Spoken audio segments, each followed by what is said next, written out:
told you there's no exit. Cause she's nobody that you wanna play with. She can do you, and take care of her business. Oh, don't you get it? She's a menace. Top of me in the blue sky.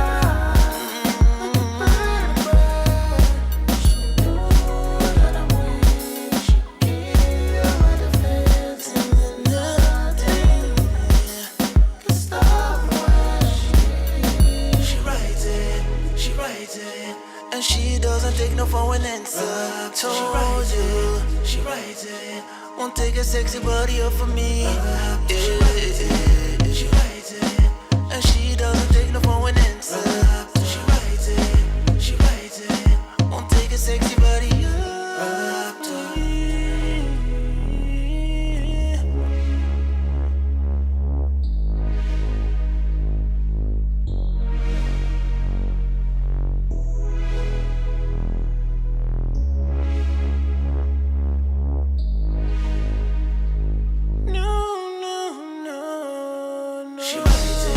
She writes it, and she won't take no for an answer.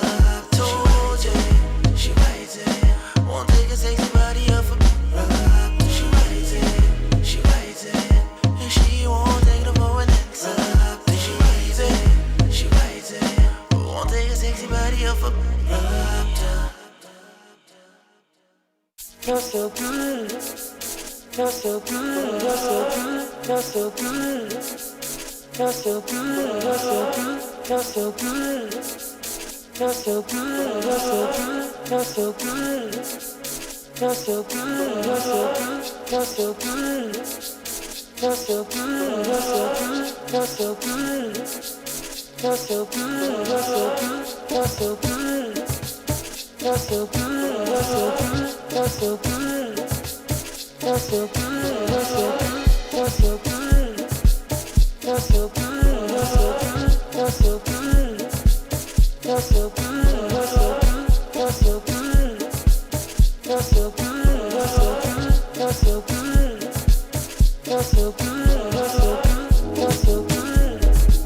You're so good, you're so good, you're so good. You're so good, you're so good, you're so good.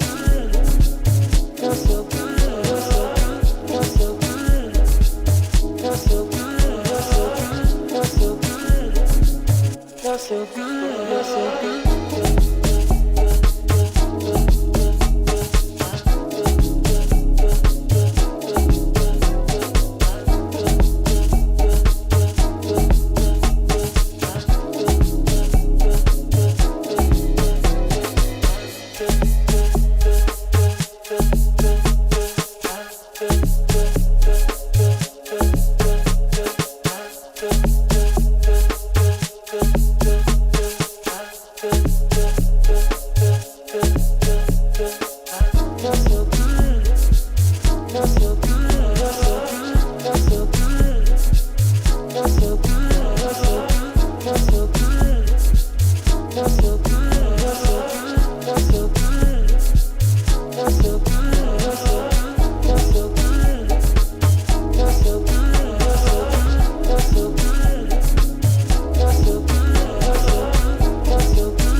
Welcome, what it do, what it up, what is up, everybody? Welcome to Club Shada episode number 100.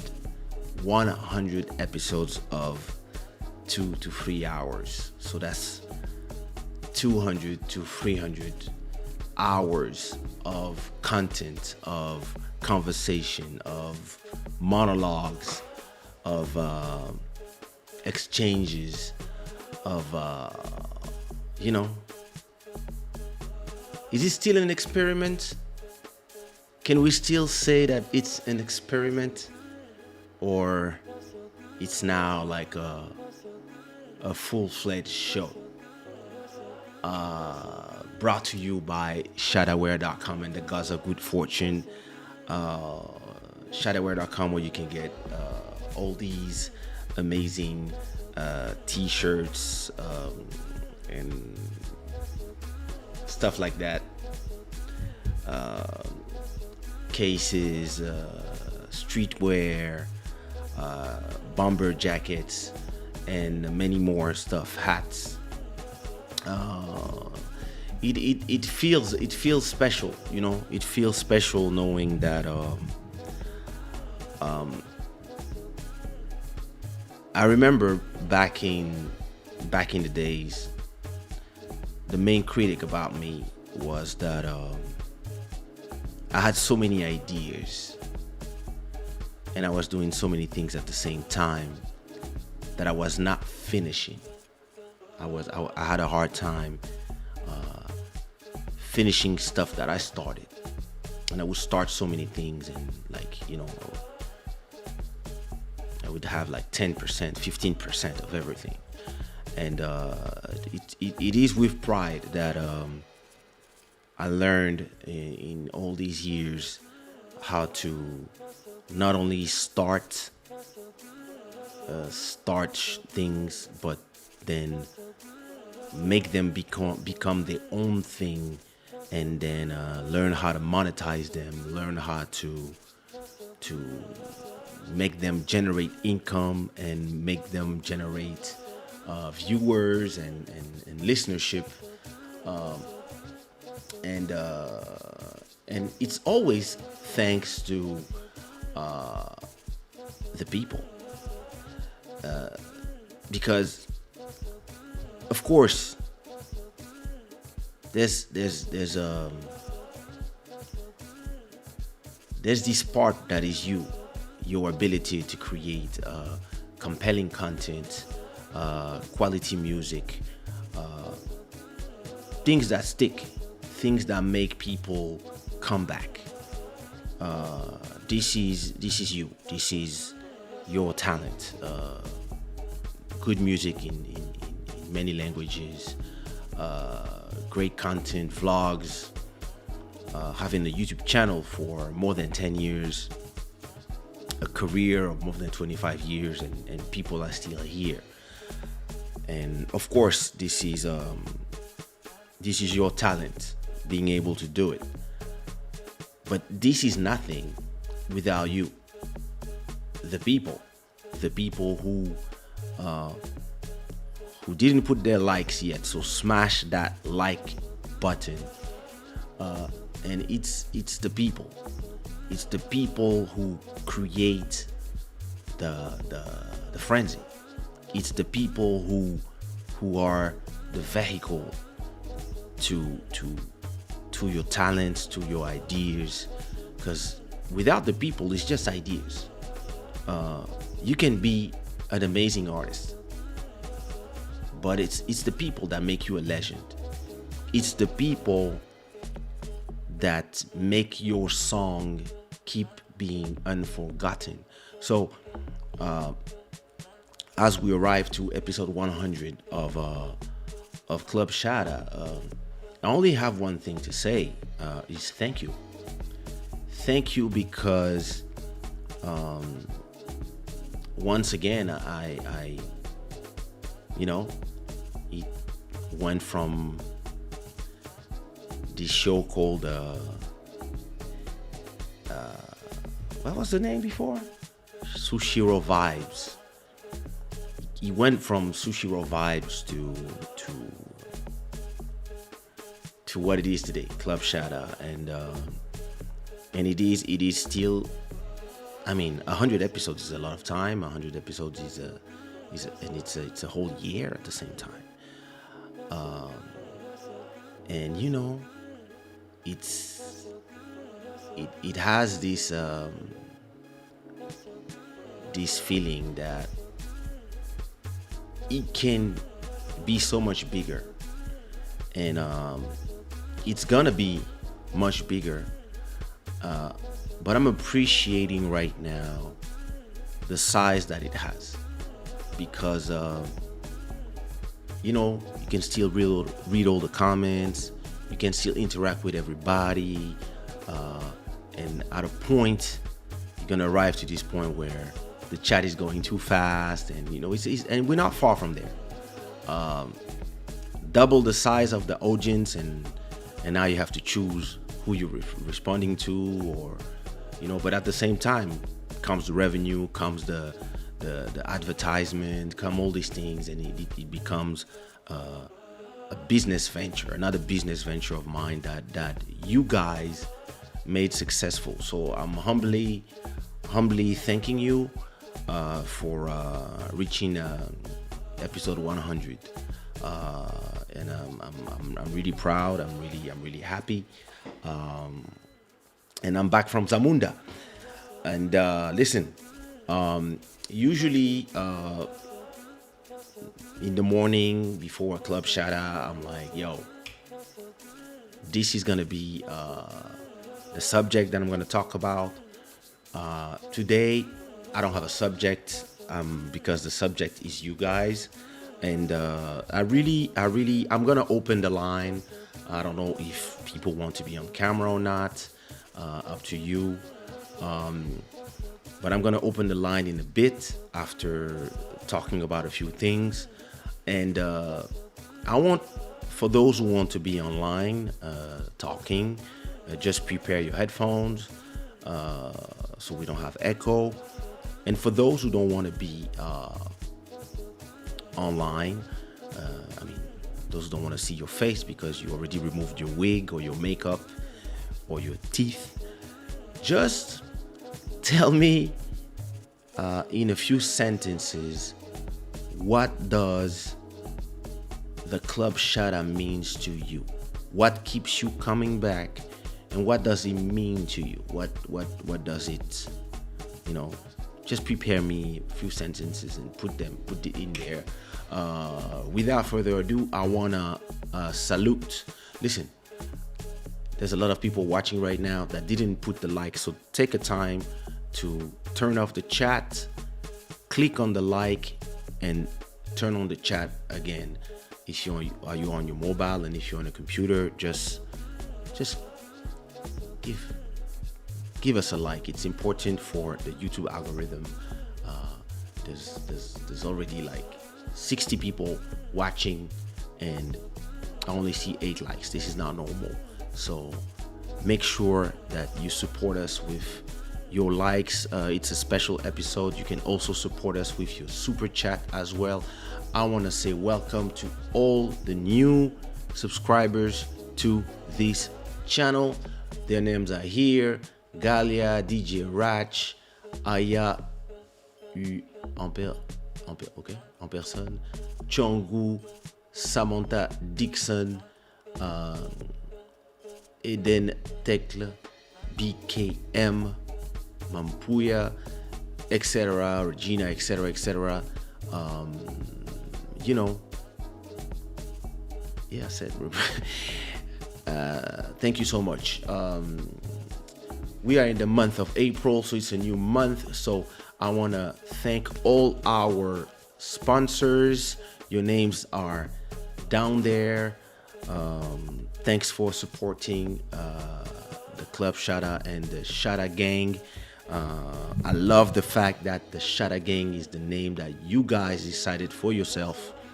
I remember when you guys collectively decided it's gonna be the Shada Gang, it's gonna be the Shada Bucks.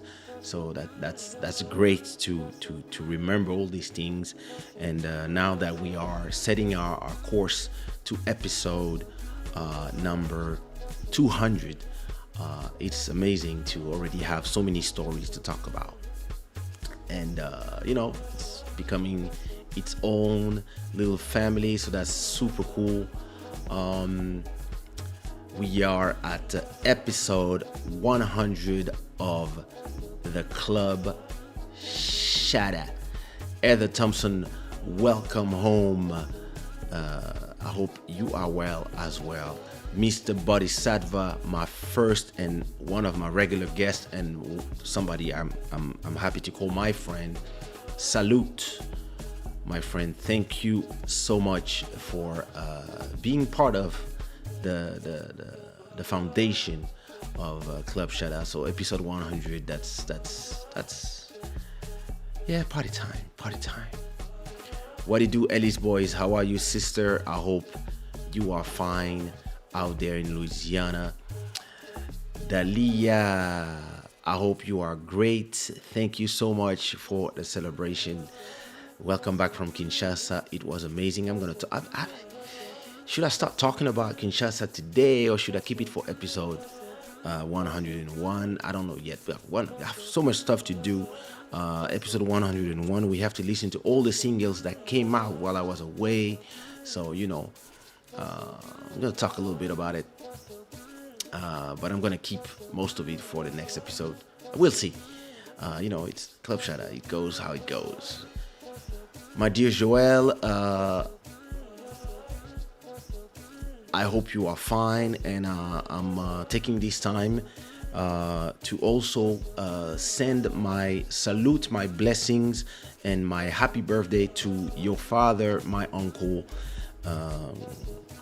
Mr. Emani the Beautiful, and happy 79th birthday to the uncle. I hope you are fine. I hope that you make the best of this day with your loved ones. Even if some of us are far away, we are with you in the heart.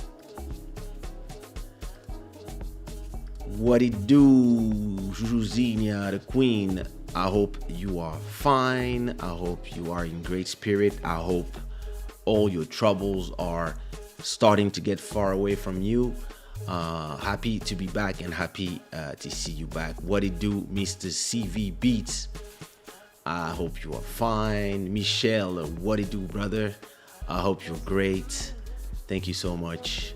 Mountain Yaba Inspiration, thank you so much.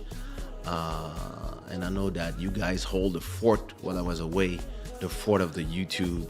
Still missing some likes. Some guys here are not putting some likes. Some guys are selfish here. Push some likes. Thank you so much. I have to check in the YouTube studio to know when was the first ever Club Shada episode, so I can also see if we are only celebrating episode 100 or we are also celebrating. Let me see. Wow, so many videos. That's crazy. Let me see. 42, 28, episode 2. Listen, episode 1 of Club Shada was on April 17th. So we will be celebrating 1 year actually next week. So I mean, it's more or less the same thing, but that's cool. That's cool. So we are at 100 episodes in almost 1 year. That's a beautiful thing. Thank you so much, Heather. MK Prod, what up, my brother? How are you? I just received your remix. I'm going to check it out once I'm done with the episode, or maybe tomorrow. You were the first to like the episode, but they're still missing a lot of people. Master Electronic, how are you, brother? Thank you so much. Thank you so much, buddy, Sadva. And I know you are already at episode 114 of your show. So listen, I'm going to tell you one thing, buddy. Whatever people say, whatever people think about us and what we do,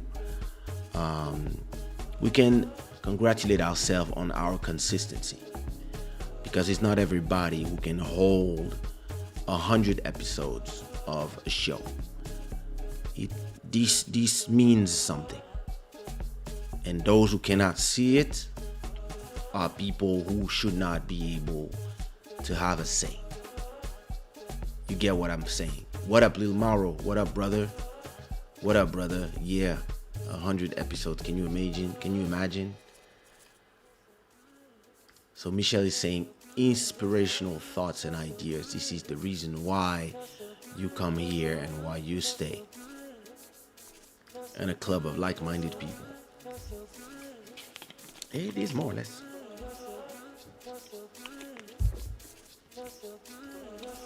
Yes, I did. Hey, Mwagima, long time. What do you do? I hope you're fine. Thank you so much, Mr. Abju. Listen, you see, another one of these ventures. Can you imagine? Hey. On your birthday, that's a sign. Hey, wee. So listen, we just came back from the whole family. We just came back from Congo, Kinshasa. It was amazing. It was. It's funny. It's felt. We spent like 2 weeks, but it felt like 3 days. And you know, I'm a workaholic. The idea of me, the idea for me of leaving, you know, my office, my work, it's hard for me. It's the idea of not working and like not doing nothing, not being there promoting, not editing, and letting just the channel, not without content, because I put some content in advance, but this idea of being away from work, it's always something that is dreadful to me. I always feel like, oh my god, like, and before leaving, I become stressed. I'm like, oh, I have to put some videos, I have to have some content, I have to put some automatic stuff, I have to edit some vlogs, like, and then I'm like, oh my god, I'm gonna spend 2 weeks without working. It's gonna be like it's gonna be boring. I'm just gonna be there. And when it was like 2 days from departure, I was like, wait, what? Already? We just arrived. And yeah, I actually had a great time with my family. My daughter had a great time with her grandparents, and I really enjoyed being with my parents as well, being at home, visiting the plantations, showing my daughter her own lands, and all these things. But it's yeah, it was great. And it was great to take my family, to take my wife and her sister as well. The only thing that was a nightmare in Congo was the fucking driving. Yo. People drive just like, I don't know. People were driving just like if rules did not exist in this country. I posted something on Twitter and on my Instagram story. So we were on the street going to the restaurant to meet my father, and on the other side there was a traffic jam, and so there's a wall. Like, they know that people don't respect nothing, so they put a wall, like a small wall, between this way and that way. And of course, sometimes you have to put an opening so that people can, you know, in case they need to cross or they need to go somewhere. And listen,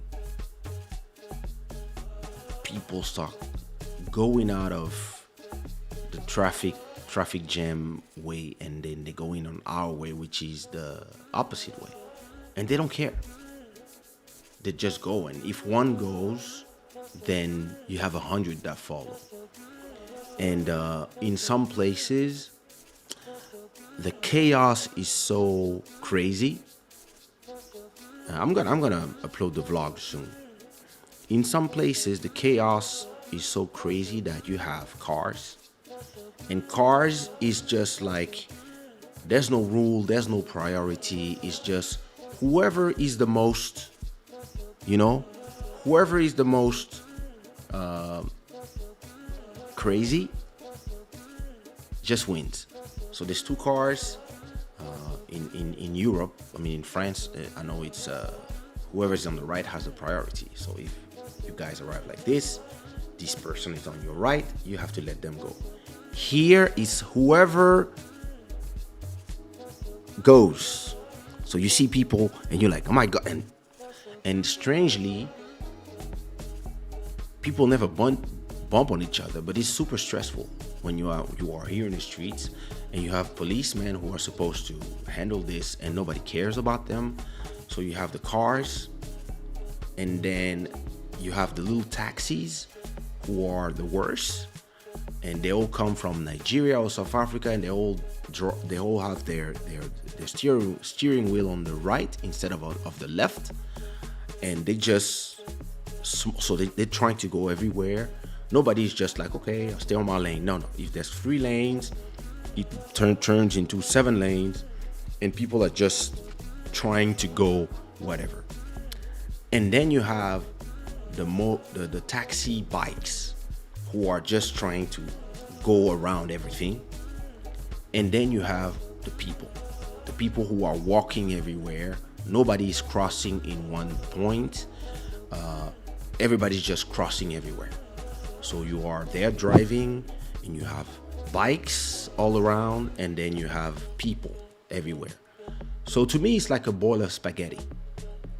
And it was super stressful to be in the car and to watch these people. And me, I'm a super logical person.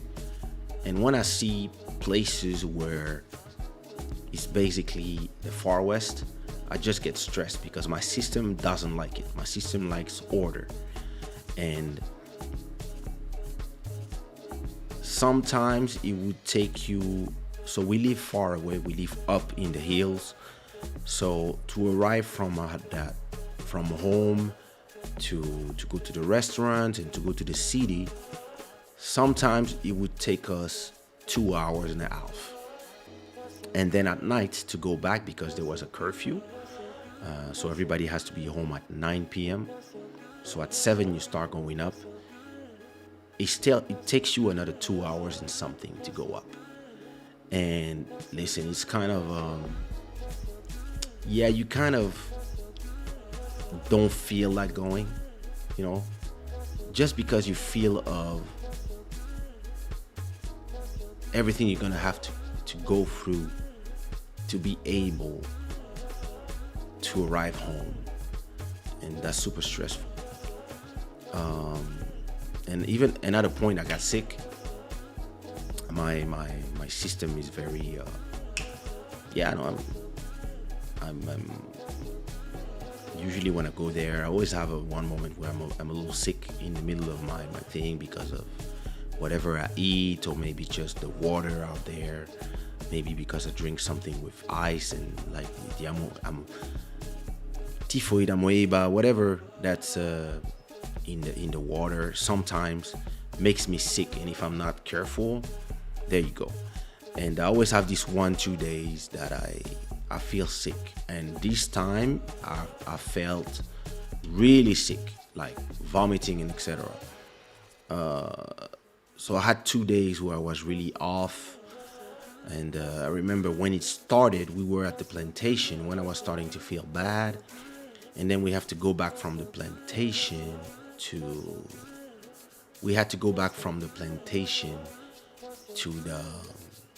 to home, and it took us 3 hours and a half in the car with horrible traffic, bumps everywhere in the road. It was a nightmare. And then the next day I really start feeling ill.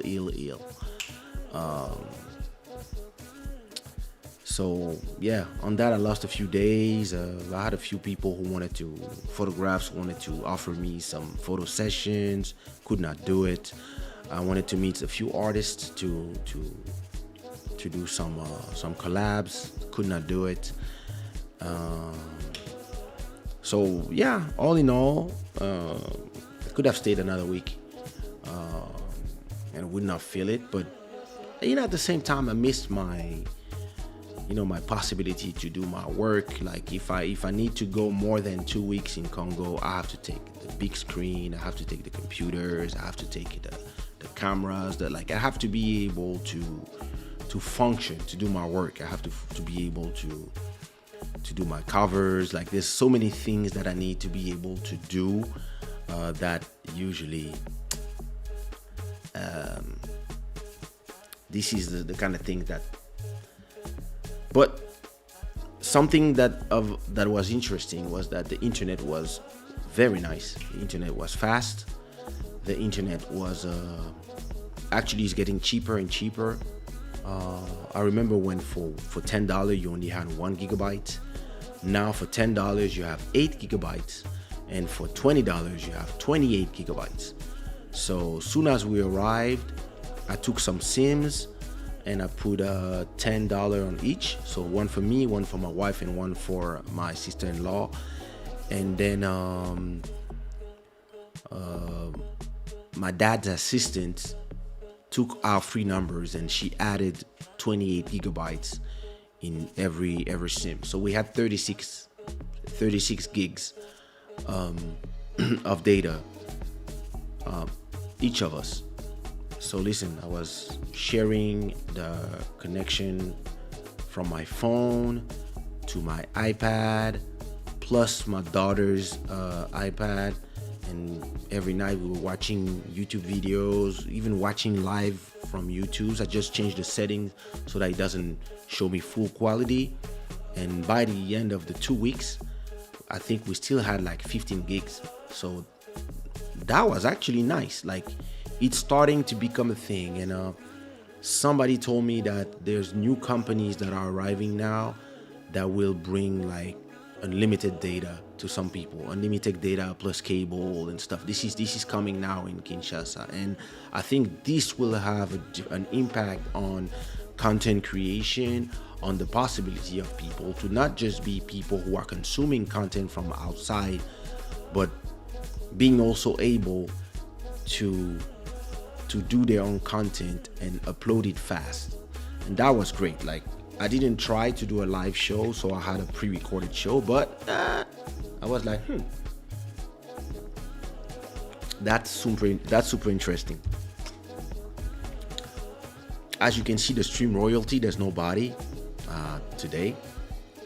It means that anybody who does a super chat today will become the stream royalty, and then it just adds up, and so because it goes back to zero every beginning of the month. So if you want to support the show with your super chats, let it go. You can let it go. The reason I stay here is the show, and I continue to watch and join the stream. I find great people here, and we are all a family. And I first saw Kaysha streaming live, I was shocked. Why were you shocked? That's funny. How difficult was it traveling during the pandemic? Hi Robert, long time. Nice to have you again. It was not difficult at all. It was just the only thing problematic is doing the tests. So testing and paying for 4 people, so I pay $65 per person on the Red Cross. So you have to pay for everybody, then and then you have to pay when you come back. That's the only issue. Thank you so much, Robert. Thank you so much for the super chat. Thank you so much for supporting this $1 per episode. Wow. Thank you so much for the support. You are officially the new stream royalty of April until somebody takes your place. So, but the stakes are high. Starts with $100. Yo, Listen, thank you so much. So I was telling you, so leaving Portugal was okay. So we went from Lisbon to Istanbul. Istanbul, we stayed one night, and then from Istanbul we took another flight of 7 hours, sorry, to Kinshasa, and that's it. And then we had so listen, the airport in Istanbul was crazy. Like, it's crazy. Like, every airport I've been, when you arrive in the Istanbul airport, every airport is pale in comparison to that airport. I know that unless I think the Qatar one, the Dubai one are nice, and I also like the ones in Norway, Sweden. I like those airports, but in terms of function, the one from Istanbul, like, open 24/7. It never closes. This is crazy. Like, do I have? Wait, I'm gonna see if I still have my stories. Let me see if I can show you.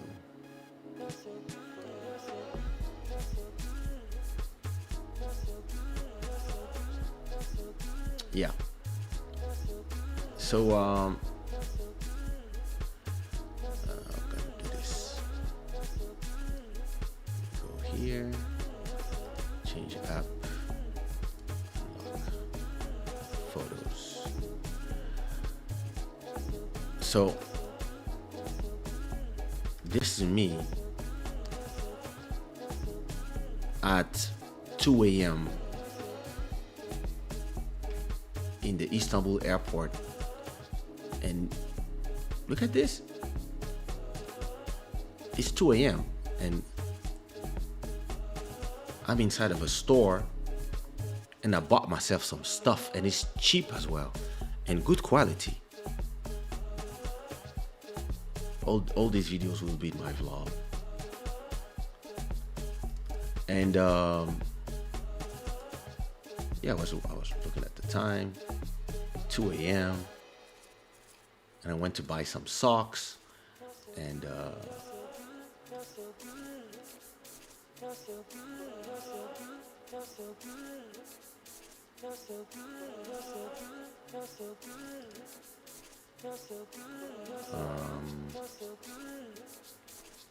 you can buy some food as well, anytime, all night. It's not like our airports that just close. You know, they just close at 8 p.m. or 9 p.m. There, I think every store closed like for 20 minutes only. And then inside of the airport, you have this section here called the hotel, and yeah, it's 500 bedrooms inside of the airport. Okay, don't tell me that this thing.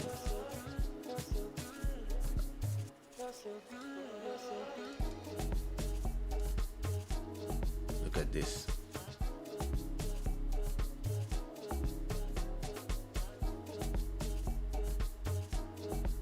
So I booked 2 rooms inside.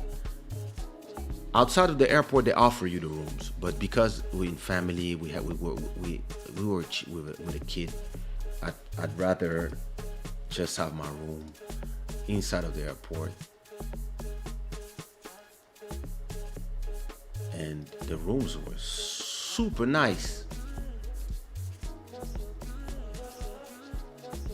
And you know, with a kid, yeah, it's much better.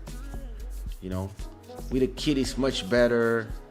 You know, she can have a good night of sleep. She can have a good night of sleep. you know, and then the next day you're on your way to Kinshasa. So my mother did a great buffet for us. That's my dad. You know, some good makemba, chicken.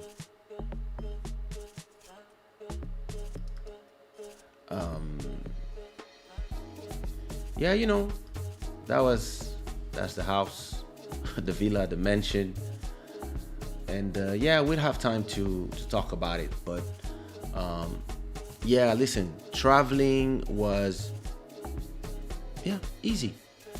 Traveling was easy peasy. No, nothing to really complain about. It was just it's just long, I would say. It's just a little long because of all the travel you have to do and the layover. The only problem was that the next day when we woke up, we check out the hotel and our flight got canceled. That's the problem with pandemic. Sometimes the flight just cancel. So I had to book another night inside of the airport, and they're gonna refund me, of course. So we stayed another day at the airport, and then the next day we just took our flight. So, but other than that, yeah, nothing special. And coming back, same thing. As long as you have your test, you can prove that you tested negative for COVID and that you have your masks and stuff. Yeah, traveling was fine.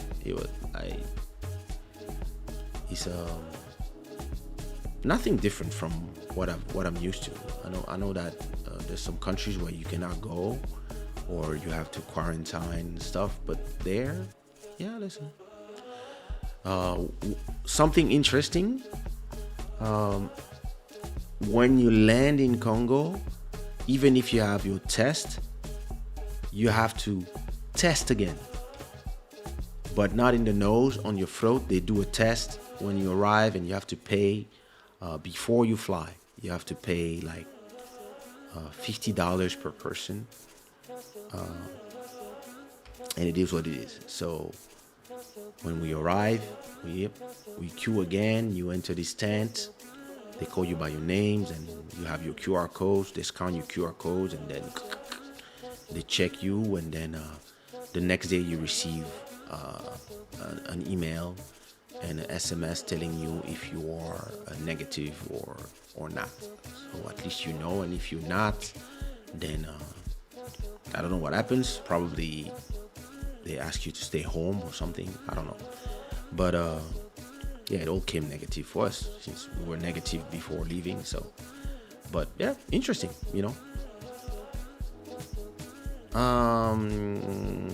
What it do? Si vous yield. When am I releasing Bantu Royalty? That's a very good question. I'm in the finishing stages. I think I'm gonna release it in June. I'm almost done. I'm now on finishing maybe the last 2-3 tracks that I need to finish. But yeah, I'm almost done. And anything that is not finished will go to my next album anyway. So I have more than 50 songs. So I'm just gonna choose my 50 joints and just start doing the track selection, the order. I finally decided on a cover, so I'm almost done. It's just me, because I release singles every week, I don't put the importance on the album as I would before. So I just take my time to do it, and I release it when I want to release it. It's not like back in the days it was like you need your album to release new music. I release new music every week, so and most of the music I release is music from the album. So there's gonna be half of the album that's gonna be released already as singles, and the other half are the songs that I'm keeping for the album. But if you're somebody who follow me on Spotify, Apple Music, or YouTube, then you can already hear half of the album in the songs that I release every week, because that's my new way to release music. That was a similar experience I had in Cameroon when I visited a few years ago. You drove for 8 kilometers, and I felt like I was been driving non-stop for a week. Listen, me in Congo, I have a driver, and there is no way that I would take the wheel, especially that my mother let us take her car, and that's a Mercedes ML, one of the latest ones, and there's no way I'm driving this car outside of her garden. Impossible. This is just too crazy of a place to drive in. I'm not doing that. I was shocked because you're my favorite producer singers. I literally admire you since the song One Love. Wow. Thank you so much. Thank you so much. What happened to the chat? The chat stopped all of a sudden. I don't see nobody talking. And so what about you? What have you been doing all these 2 weeks? I know some people, the bodies were watching Body Hold the Fort when I was not here. Miss Dahlia as well was there. What about everybody else? What did you do these last 2 weeks? Here in Portugal, things are opening. It's interesting. You know, it's funny. When we were leaving the airport and we were on our way to our house, there was a traffic jam. And in Congo, yeah, it's like it's the purgatory for drivers. It's just an endless traffic jam. But here in Portugal, because we've been in a pandemic for so long and in quarantine for so long, I was like, wow, a traffic jam. Lots of cars in the same place. It means that like there's a return of life in a way. So yeah, it was great, you know. It was great to see a traffic jam. So yeah, that's something that I enjoyed in a way. And then I also enjoyed being in a smooth road. And you know, from Gili Airport in Kinshasa to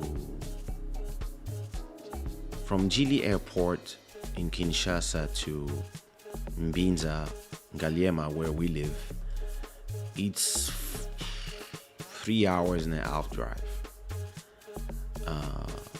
And I'm talking about heavy traffic and craziness. Spaghetti. From Lisbon Airport to Parque das Nações, where we live in Portugal, it's 7 minutes.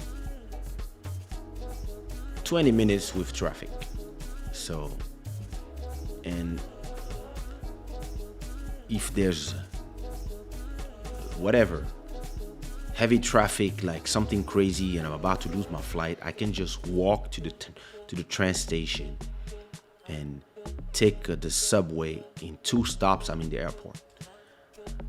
So yeah, that's I was like And it's funny, you know, when I tweeted about the traffic in Congo, some idiots, because I write like, yo, driving in Kinshasa is hell. It's like being in a bowl of spaghetti. This is crazy. And somebody like says, how can you criticize your own country? That's not cool. You should be ashamed of yourself. You are Congolese. And I was like, shut the fuck up, you. block. Because it's not a question about criticizing, it's about the truth.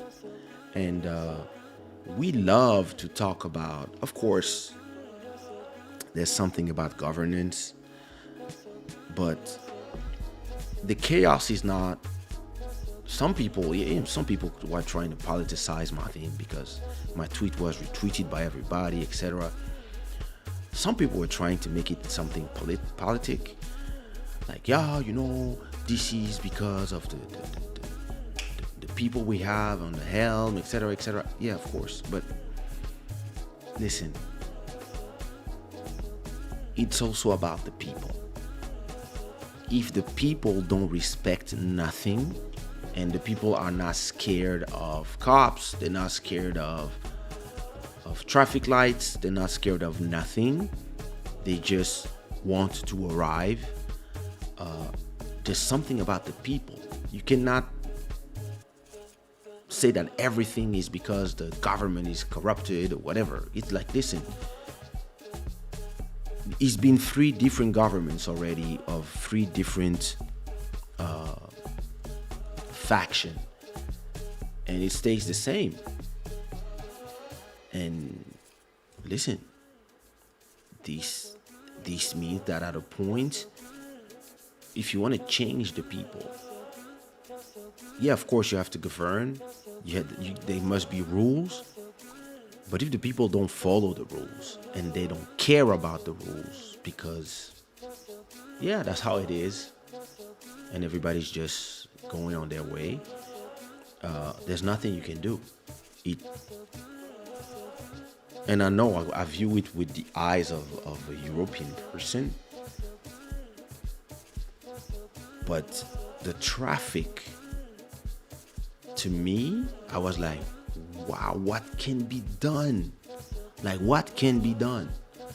Because the people don't respect nothing. Like, those taxis will, and the people, when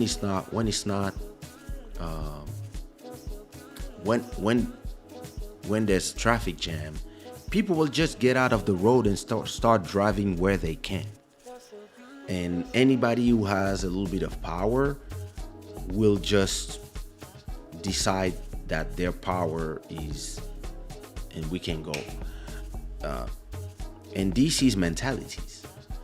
Those are the mentality of a whole city, of the people. It's not just because of the politicians are X or YZ. It's because the people themselves are like this. And yeah, listen, we can all comment on our sofas. I believe that what needs to be done is, first of all, put some points of interest other than Gombe, which is the neighborhood where there's a lot of things, clubs, there's a lot of people that work there, and there's only one place like that. Maybe there should be like 3-4 different areas when people go work. And I think we really need 1 or 2 rapid ways, like some highways and some real reurbanization of the city. But this would mean removing some people from where they are and building some real streets and enforcing the fact that nobody can come and start building shops in the middle of those streets, and making real highways with, like, when you get in, you don't stop. You just, like, it's possible, but it would take some gargantuan work. But yeah, hey. Lockdown mode in Canada for the next 4 weeks in Toronto.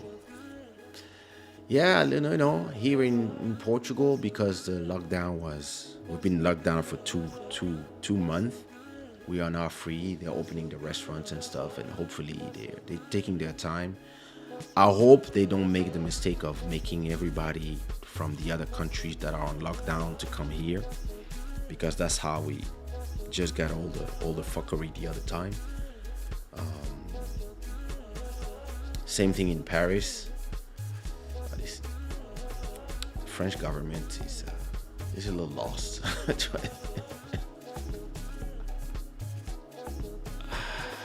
I got my old G5 running. G5, wow. And just got back to DJing on Fridays and Saturdays at a small bar. That's amazing. Yeah, the US, like I didn't even check the vaccine worldwide, but I know the US and the US, Israel, and the UK are on the track of vaccinating between half and 25% of their population. So that's great. Things are slacking up over here as more people are getting the vaccine. Yeah. Things are, things are just moving. That's great. Listen, it is what it is. Let me turn on. See, yeah, up to me, like, I'm just here. Just arrived like 2 days ago, so I'm still resting. I have a lot of editing to do. I have to edit the highlights from the last 2 shows, so I'm gonna do this tomorrow. I gotta start editing the vlogs, and I have to finish my album. Those are my priorities, and I have to continue my club shada. It's very interesting, as life is not becoming normal, because we're still far away from that, but you have to see when everybody goes back to a normal life, if you're going to lose some people in the viewership of your show, and you lose people, you win people. There's some people that I don't see anymore in the chat, because maybe they don't have time because of work, because of whatever, or maybe they just watch the replays.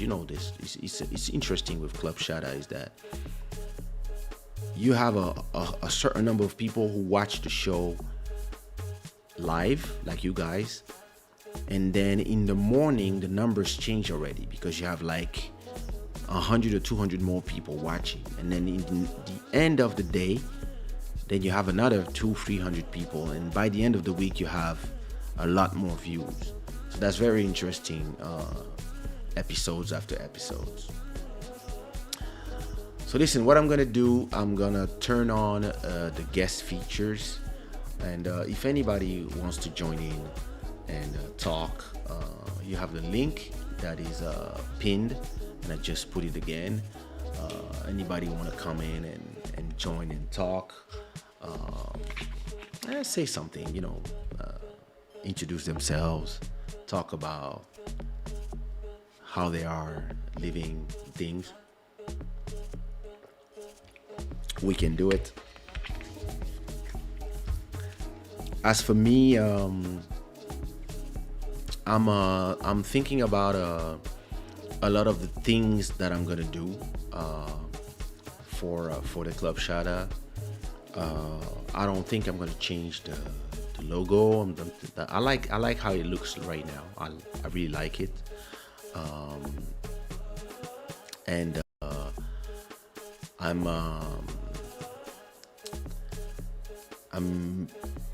it's more about the content, We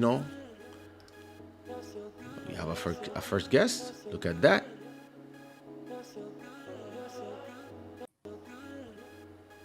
Hello. I'm trying to add you. wait. I have to assign you to guest number 1. Okay. There you go. What it do, cousin? How's my I'm uncle? not feeling. He's doing well. I spoke with him earlier today because we are now in full lockdown in Ontario, so Okay. people are not allowed to go to stores unless it's really urgent. And for example, some of the stores where you can have food and clothing, a lot like that, the only section open is the food section. Anything to do with clothing and electronics, closed. You cannot touch. Yeah, it was the same here for 2 months. Oh, okay. But that's the So thing. that's That's the thing. If you do it early enough, then you find after. So it's different strategies. Our government chose to do it straight away after Christmas and New Year, because our cases just went through the roof, and this is why now for the summer we're gonna have a little bit of slack. And something, I was walking around in the neighborhood today. I didn't have time to do my walk properly, but I already listen.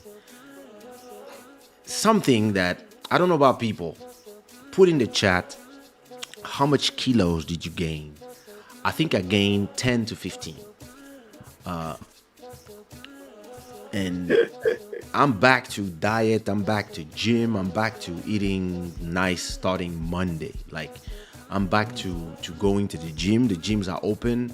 So I'm back to doing all these things. But when I was walking around in the neighborhood, I realized that we had now vaccination centers that were opening in the neighborhood. So that's cool. It means that in a few they're gonna start bumping up the pace, and I'm gonna be able to get vaccinated. And yeah, but that's the thing is, at least we're gonna have the summer to enjoy, where we be in terraces of cafes and stuff. And maybe if the cases go back up by the end of the summer, we can go back to closing. But me, come listen. Oh my God, bro. especially all the food that you ate in Kinshasa. Actually, in Kinshasa, because I was sick, I vomited everything. So I was fine. But no, it's just the whole thing. I was watching, I was here, I was and Poignée, I was yo, I need to really go out more, because it's just the fact of staying at home and staying seated watching YouTube videos on my sofa for days and days and days and days. I'm super active. My brain is super active. I'm generating revenue. I'm generating content. I'm working, but I'm sitting. It's not like if my show was 1 hour of gym. So you actually, you eat more. You start having snacks and stuff, and you don't realize until you go on the balance and you're like, wait, what? 100 and what? Wait, who, me? Nah. And I would love to lose a good 15 kilos. Ellis is saying too many. Yeah, listen. Luis, 10 kilos. Listen, I remember when Luis was thin like a Q-tip. It was like this. Now he's probably like this. But that's because, we spent almost a whole year at home not doing nothing. Yeah. And I'm gonna do a good 50 kilometers of not just walking, but walking and running. Probably Monday I'm gonna start. I'm gonna take my wife as well, because she needs to lose as well and she wants to do it as well. I'm gonna start boxing probably. Boxing, wow. Yeah, just to burn the calories. To burn the calories, yeah. No, I lost today 6 pounds, which my doctor was probably guessing. All right, look at that. Yeah, you were saying. Today I woke up. Since yesterday I wasn't feeling well. Okay. It was a kind of flu starting. I had a sore throat and all that.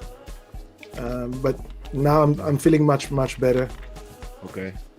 Yeah, but it's a season, so even Dali last week, she was all knocked out completely, but I think I got it from her. It's funny now, whenever you feel anything, you're like, Me, the day before traveling, if you remember well, I Yeah. was saying that I didn't know if I had COVID again or not. The test came negative, so I went to the hospital because I was still feeling that strange thing of breathing. Um, and they did a scan of my thorax. Nothing.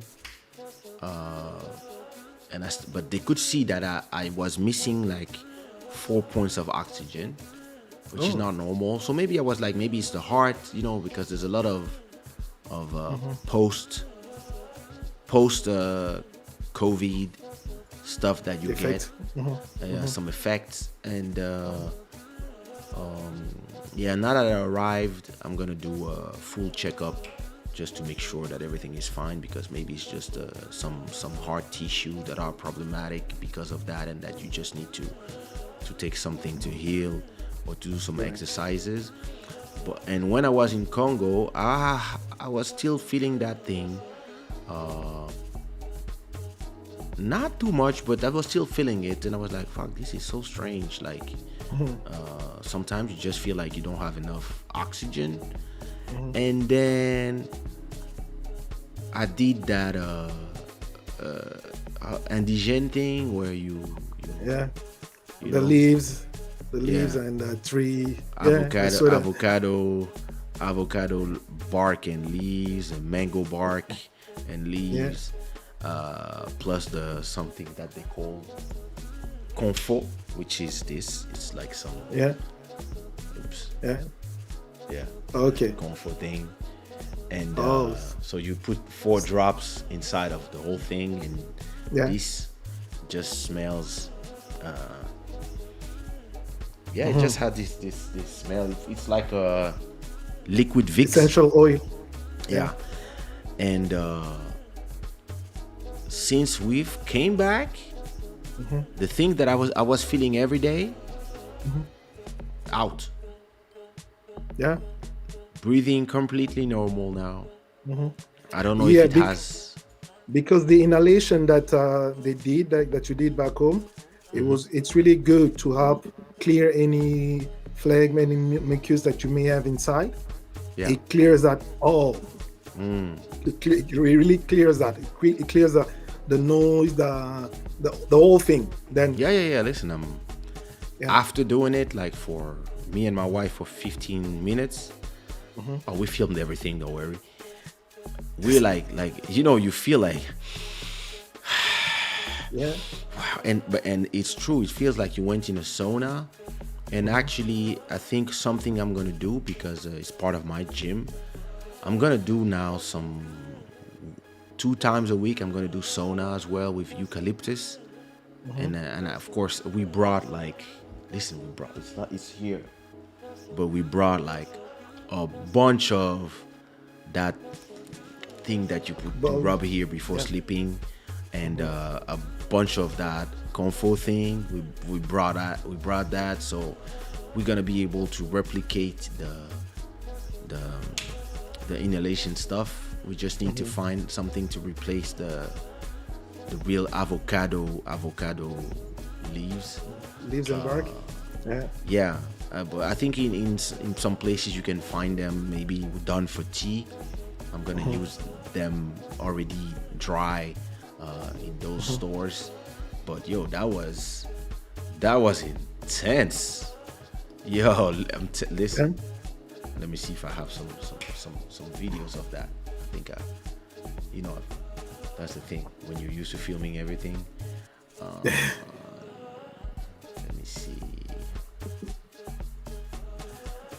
I think we filmed it right. Yeah. That's my. Okay, wait. How do I do this? Wait.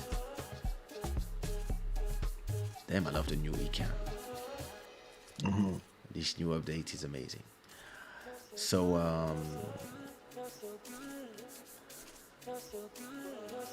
so this is the guy explaining what's in there. So you got some bark from the mango tree and leaves, and then Well, that's him explaining, and then that's us doing it with boiling water, and that's remède de grand-mère, ça ne rate jamais. That's true. Yeah. That thing was, it just, it, when, once, while you are doing it, you feel like it's burning. Like you cannot hear the sound because I didn't put the sound of photos. But, so this is what I took in my bag. Oh. Oh yeah, listen, 20 boxes of confo and 12 boxes of the bomb for nerves. And every night, the one on the left, you put it here and here, and in your nose, and you just inhale this all night. Yeah. It's very, very good. And the confo is for the inhalation. It's something that the whole country does. And it effectively, I wouldn't say it combats COVID, but it was very interesting to see that. It feels like it's not, it feels like it, I'm not saying it doesn't happen out there, but it's strange to see that millions of people with no masks and of course they don't have the same constitution. They used to being attacked by so many viruses and typhoids and stuff that it was not the same. But damn, this is when I was proud to show my daughter.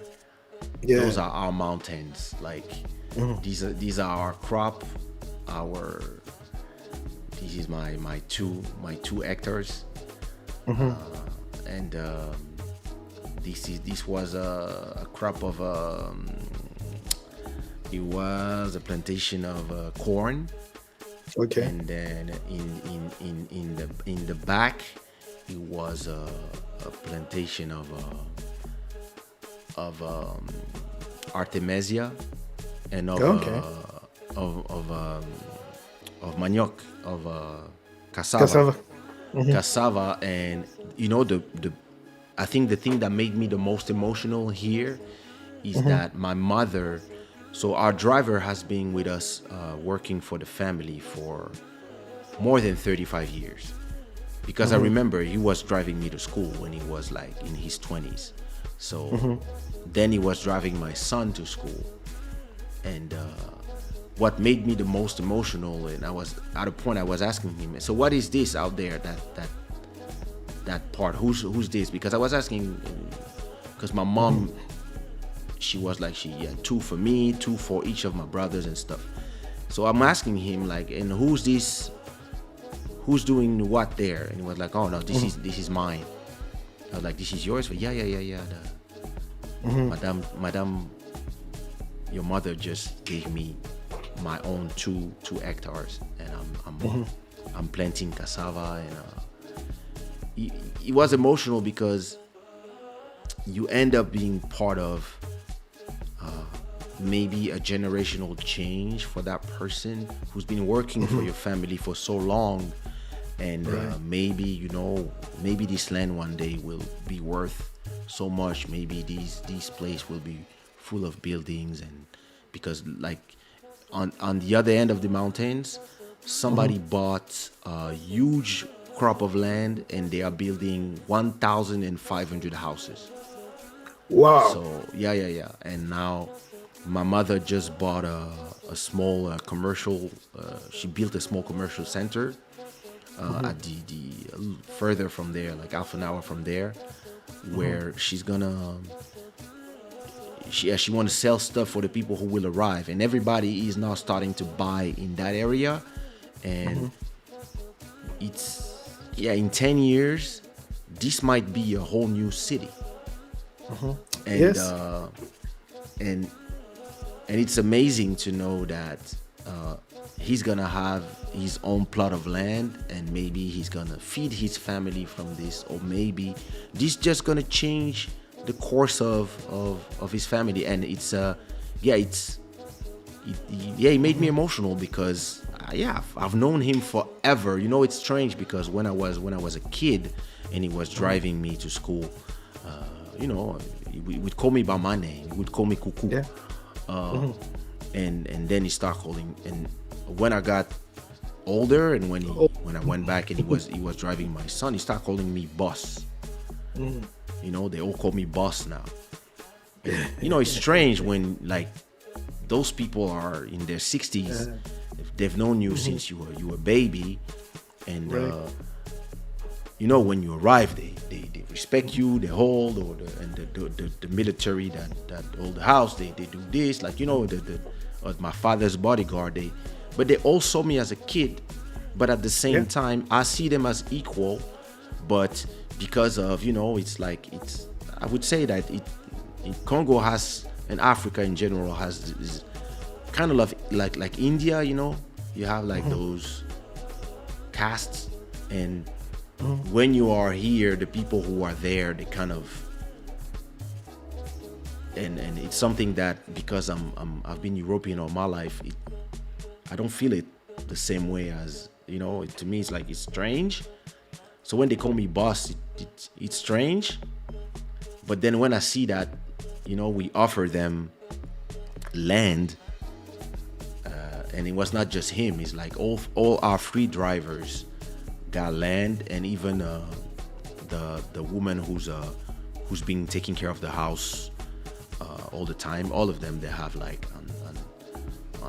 on that mountain part here, like on those side, they all have their plot of land. So it's great. And it was also amazing to tell my daughter, look, like, you see those two mountains, they're yours. So that's crazy, like, you know, when you think about it. And look at this, oh my God.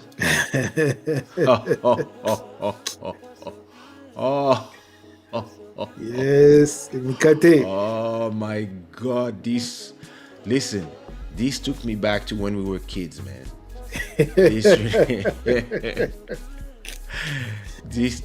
Okay, look, this is what I was talking about. So, okay, this is the driver. That's him. Okay, yeah. I don't know if you remember him from when we were kids, but yes, I remember him.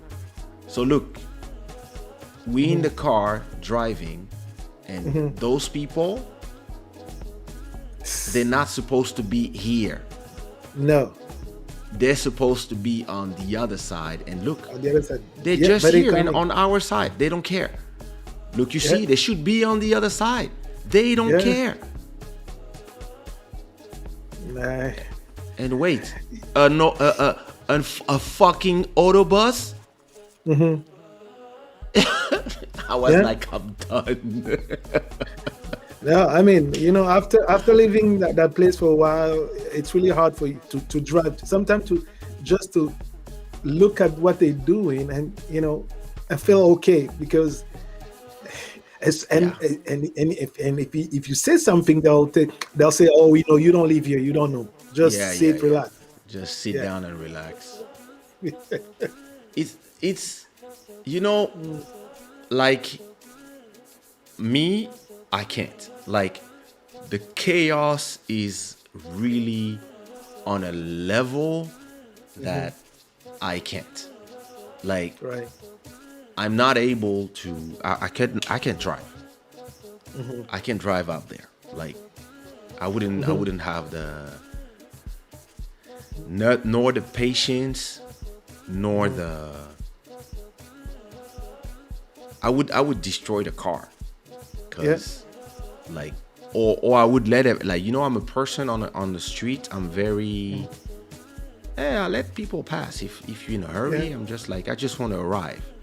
No, so I would stay in place, because out there, like, when there's a little bit of space, somebody's gonna go in there. And if it's not a car, it's gonna be a bike. If it's not a bike, it's gonna be people walking.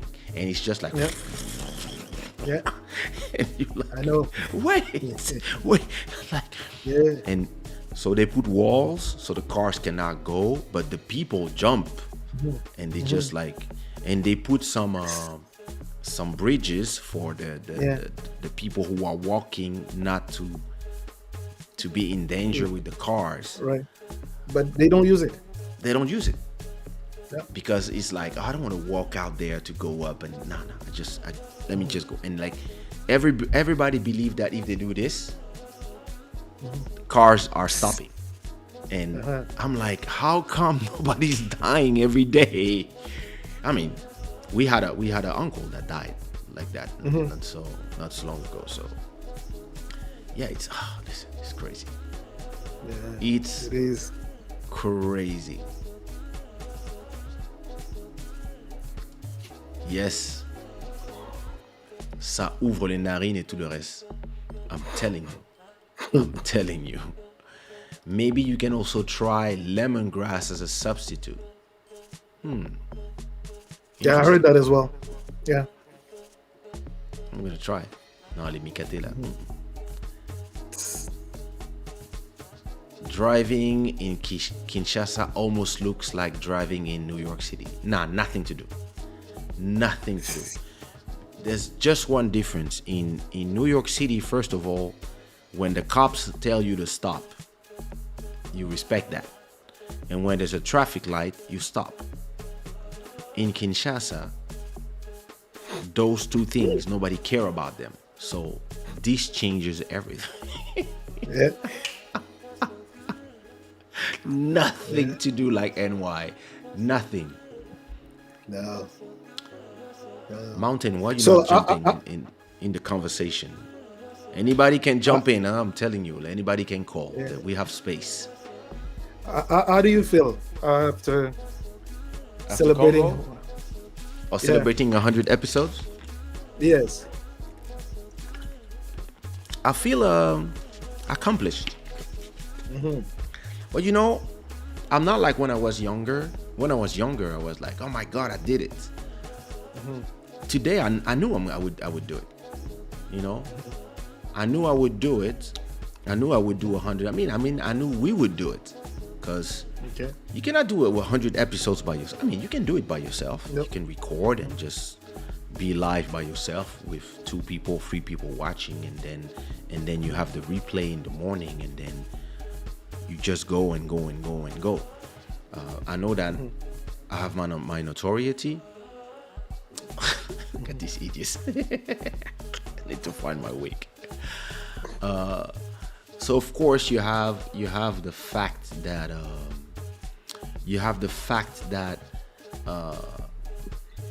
it's still 100 episodes. So that's a lot of things. I know that, of course, I have my notoriety that will attract people, but for people to stay that long on a show that is always between 2 hours and 3 hours, it takes mostly it's the thing of the courage to keep doing it and keep coming back at it. It's something that some people abandon quickly, or maybe they don't come on time, or they run out of ideas to talk about.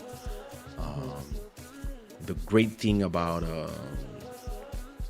that I realized with that is that I treat Club Shada like a telephone conversation that I would have with you, or with Body, or with, pick a subject and have a conversation about it. And what is interesting is that is now, after 1 year, I'm starting to receive a lot of congratulations from artists and people who are discovering the show and who are saying, yo, you have a great podcast. And it's interesting, I never saw it as a podcast, but in a way, yeah, it's a video podcast. So it's it's actually great to arrive to this milestone. What I want to do now is really start thinking about other than the super chats, and thank you again to our stream royalty, Mr. Robert Ford Jr. for the $100 super chat. I think I'm gonna be now focusing on how do I monetize it through advertisement, creating a plan and starting to send emails to brand and seeing if I'm hesitating between doing this myself or having somebody that gets a percentage on finding brands and maybe selling, maybe here in when you are in the intro, Right. in the beginning when you have the big logo. The good thing is when you have 100 episodes, you can tell people, yeah, this is how it's gonna be, this is where your brand's gonna be.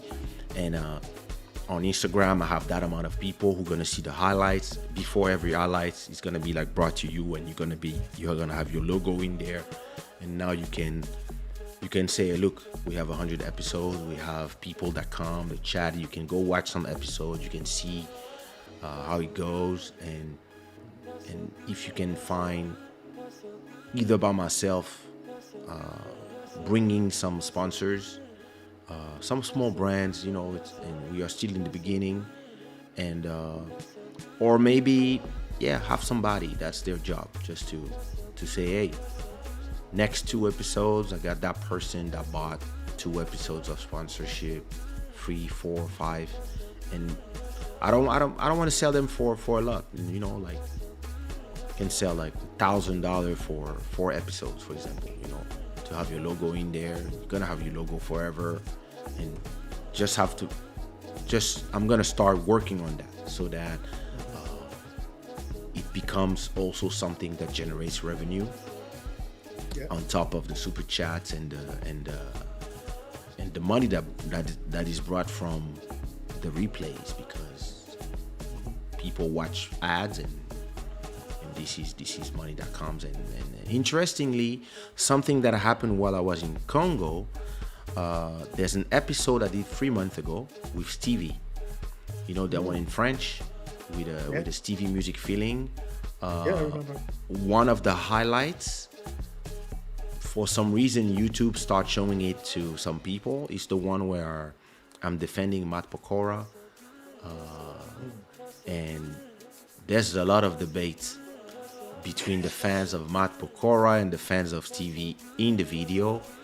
And that highlight, it's a 10-minute video, has 9,000 views. Whoa! Yeah. And every day there's another like 500 views, and so I'm just watching, and I'm watching people like, yo, no, that's not true. Yeah. Espèce de sale singe. Okay. And they're debating about the subject, and because the people, I'm watching the names of the people who are commenting, then I see them jumping on the other parts of that episode, and then some of them, then they go watch the full show of that one. And then I've seen 3 or 4 episodes of that today, of people saying, yo, I love this show, I'm joining the Shada gang. I'm like, hey. So, and that's the thing about consistency, is that some people abandon because they're like, okay, nobody's interested. And it's not that nobody's interested, it's just that there's so much video online that people just don't see it. They don't see it, right? And the moment that they see it, they're like, oh, this is great. And YouTube can just decide out of nowhere, oh, listen, that person, I'm gonna show them this content. And then if they like it, then YouTube's gonna start showing more, and that's when you're hooked, and that's when you click the notification bell, etc. And so that's very interesting, that this thing is going this way. So I told Stevie that it would be great if he could repost the whole show in his community on YouTube to see if, it keep bringing more people. And I'm gonna ask every guest that I had to do it as well. And I might even do some promo on Facebook or Instagram. I might take some promo on some interesting subject. And but that's the like I was saying, that's the evergreen content strategy. You can do your content now, and maybe after 100 or 200 episodes, you just need one episode to explode, and the people who love you will go back and watch every episode. Right. That's the great thing about it. And I mean, I'm this way. When I like a show, I go back to watching the things that I didn't know.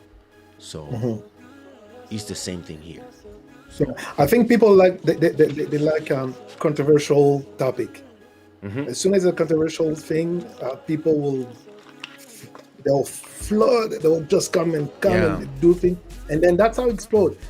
Although controversial topics is not really always good, because then you may be labeled in certain fashion. But once in a while, I'll say yes, go for it. Do something with. You know, the thing with me and controversial topic is I want to protect my viewership.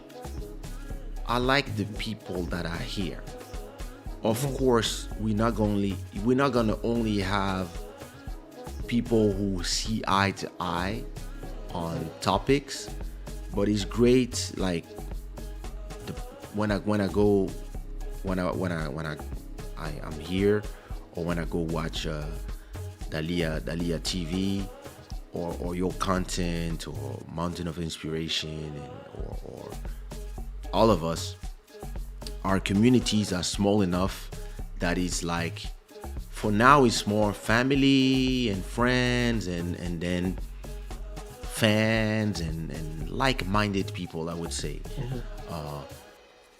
If you make your popularity through controversial topic, then you bring in your channel some people who come. There's some people who enjoy going online to flame. They love coming to fight with other people, and then they start insulting each other on your content. And then some people might not like the atmosphere of, people who are here to insult each other or insult the people that they don't agree with. And me, I tend to block these people from my channel. So, but interestingly, whenever I do a highlight, I usually have 200 to 300 views from the small videos, right? So that one was the Mat Pokora one is I guess it's a topic that is creating debates, discussions. So I have 9,000 views, but the two videos when I talk about Meghan Markle and the Prince Harry, those one as well have double the views. So of course the topic, if you talk about something that's in the news, and it's something that is controversial, like the vaccines, the pandemic, the Prince Harry and Meghan, it's then it becomes problematic. That's true. And at the same time, you get more views. More views equals more money, and then you realize why on TV they only bring people to clash each other.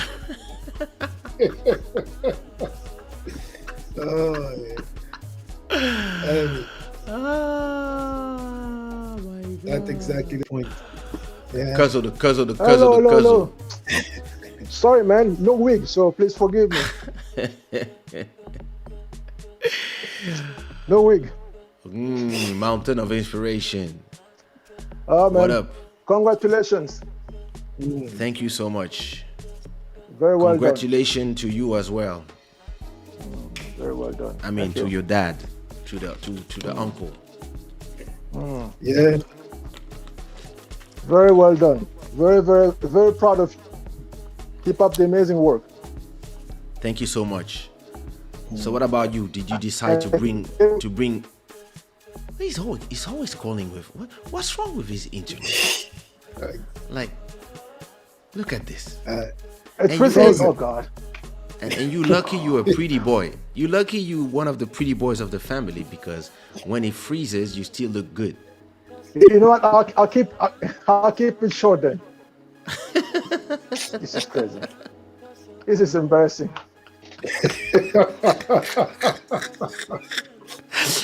Last On time, national last, TV. last time in Kinshasa, I was watching you two Yes.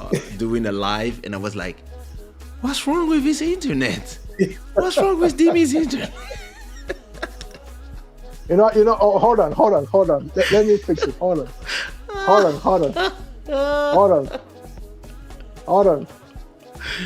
We only. I was like, you was talking, and I was like watching him like, and I was like, okay. Yeah. I'm telling you.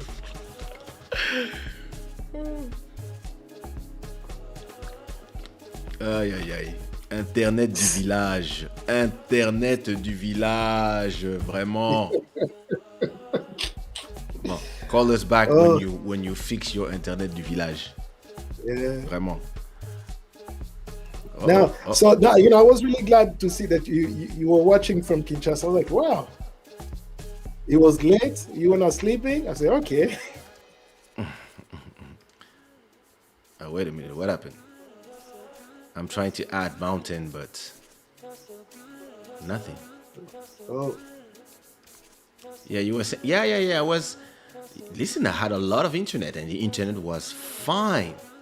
Internet was working really well. okay. Mountain, I would love to add you, but there's nothing in there.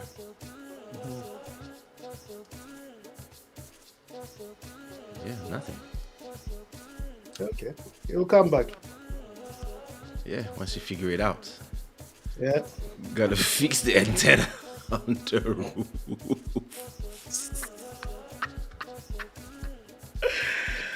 Ah, my God. Yeah. Amazing. So what's next? Yeah, what's next for you? I mean, for myself, I'm still going. I'm still doing those 3 shows that I have. On Tuesday, it's on it's all in French, and then I started one, which is Wednesdays in the morning.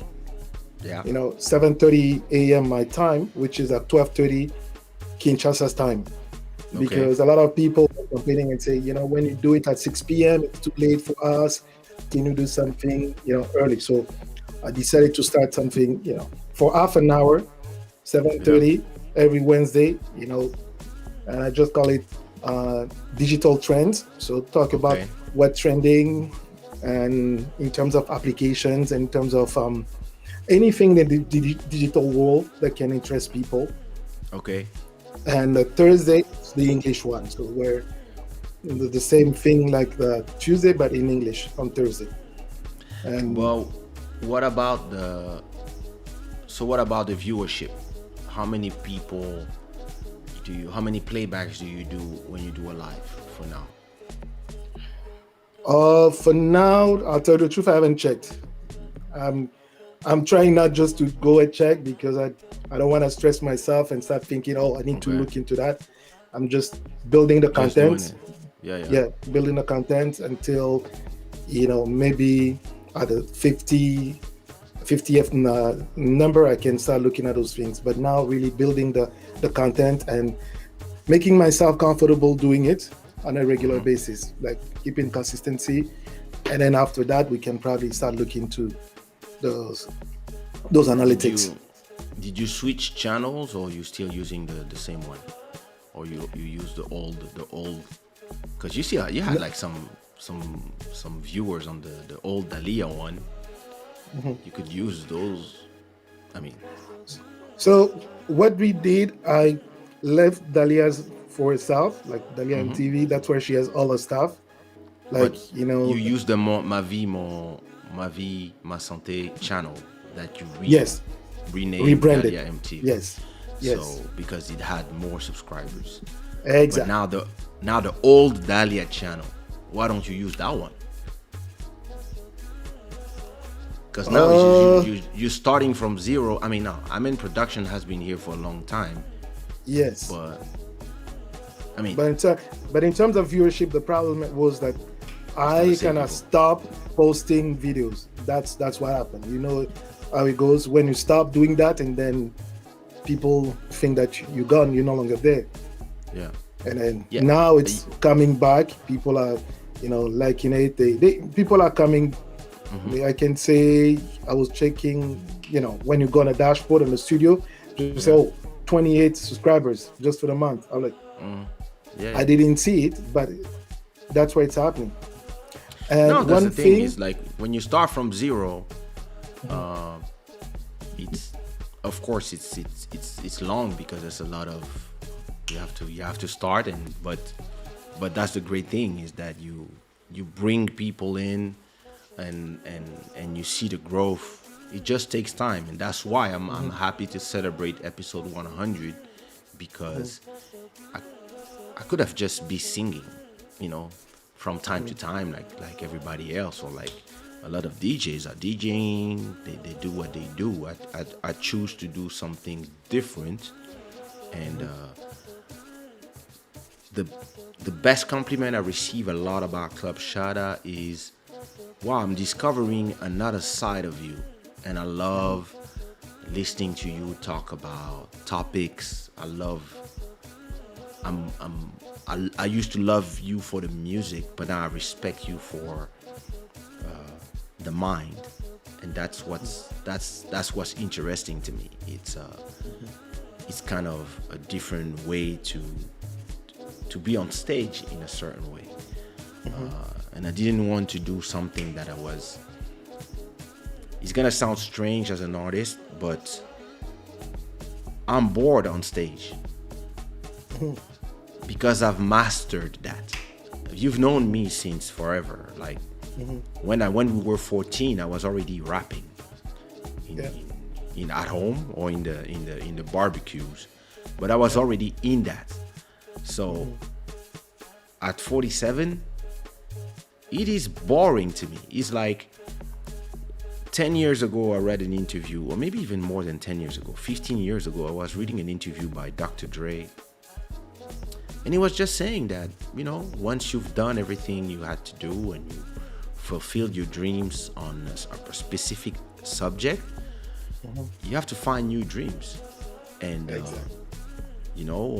Doing conferences and being invited to talk or being invited to audit a company or a media company or label and doing consulting and stuff like that is something that you can open from a show like Club Shada, from people seeing you and being like, oh, this guy looks like he knows what he's talking about. I would love to, have him for 1 hour talk about the company and pay him whatever it's worth. And those are other jobs that you can do, and most artists, they don't think about that because their obsession is to be famous forever, to not be forgotten, to be able to perform forever. So you see them at 65 performing, and we're like, no, I don't see myself performing at 65 at all. I see myself making way more money than the performing days. And for that, you have to not be scared to go to the next thing. And Right. that's why, like, episode 100 means a lot to me because, it feels like I'm becoming a professional at that. And like when I was in Kinshasa, I missed it, and I could have just take my phone and do a live from the phone, but I wanted to have my my layout. I want to have my icons. I want to have my logo. I want to have my setup. I need the show to look like the show. That's why I only pre-recorded one episode. I wanted to even pre-record 2 of them so that I could just have pre-recorded episode playing at the same time like I did the other time and just be there in the chat. It was actually nice to see it. But I like the fact that I went from what it was to what it is today. And I'm already like, I'm not moving now. I'm far from changing houses. But when I move, I'm going to make sure that I have a special room just for my office.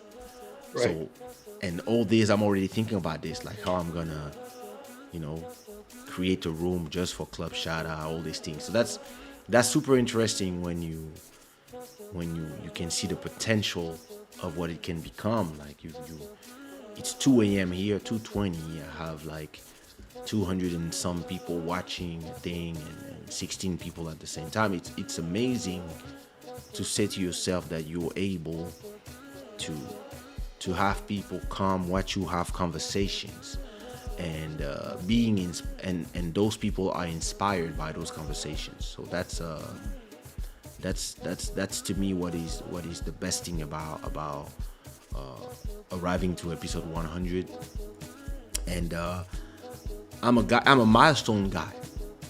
So now I'm like, okay, episode 200, I'm already in my head. I need to have this, I need to have this, I need to have that amount of people, I need to have that amount of new subscribers, I need to have that amount of money generated by the show, because you have the money that is generated like during the live. So that would be sponsorships, maybe before. You're gonna have like during the live, that's the super chats, and then you have after the live, that's when the people view when they have ads. And that is super interesting when I see other people that are trying to also create their content. And I was watching my show. Then it was Saturday, so I was watching some of my episode. Then I ended up watching Dahlia. Then I ended up watching you. And then I ended up going on Mountain of Inspiration.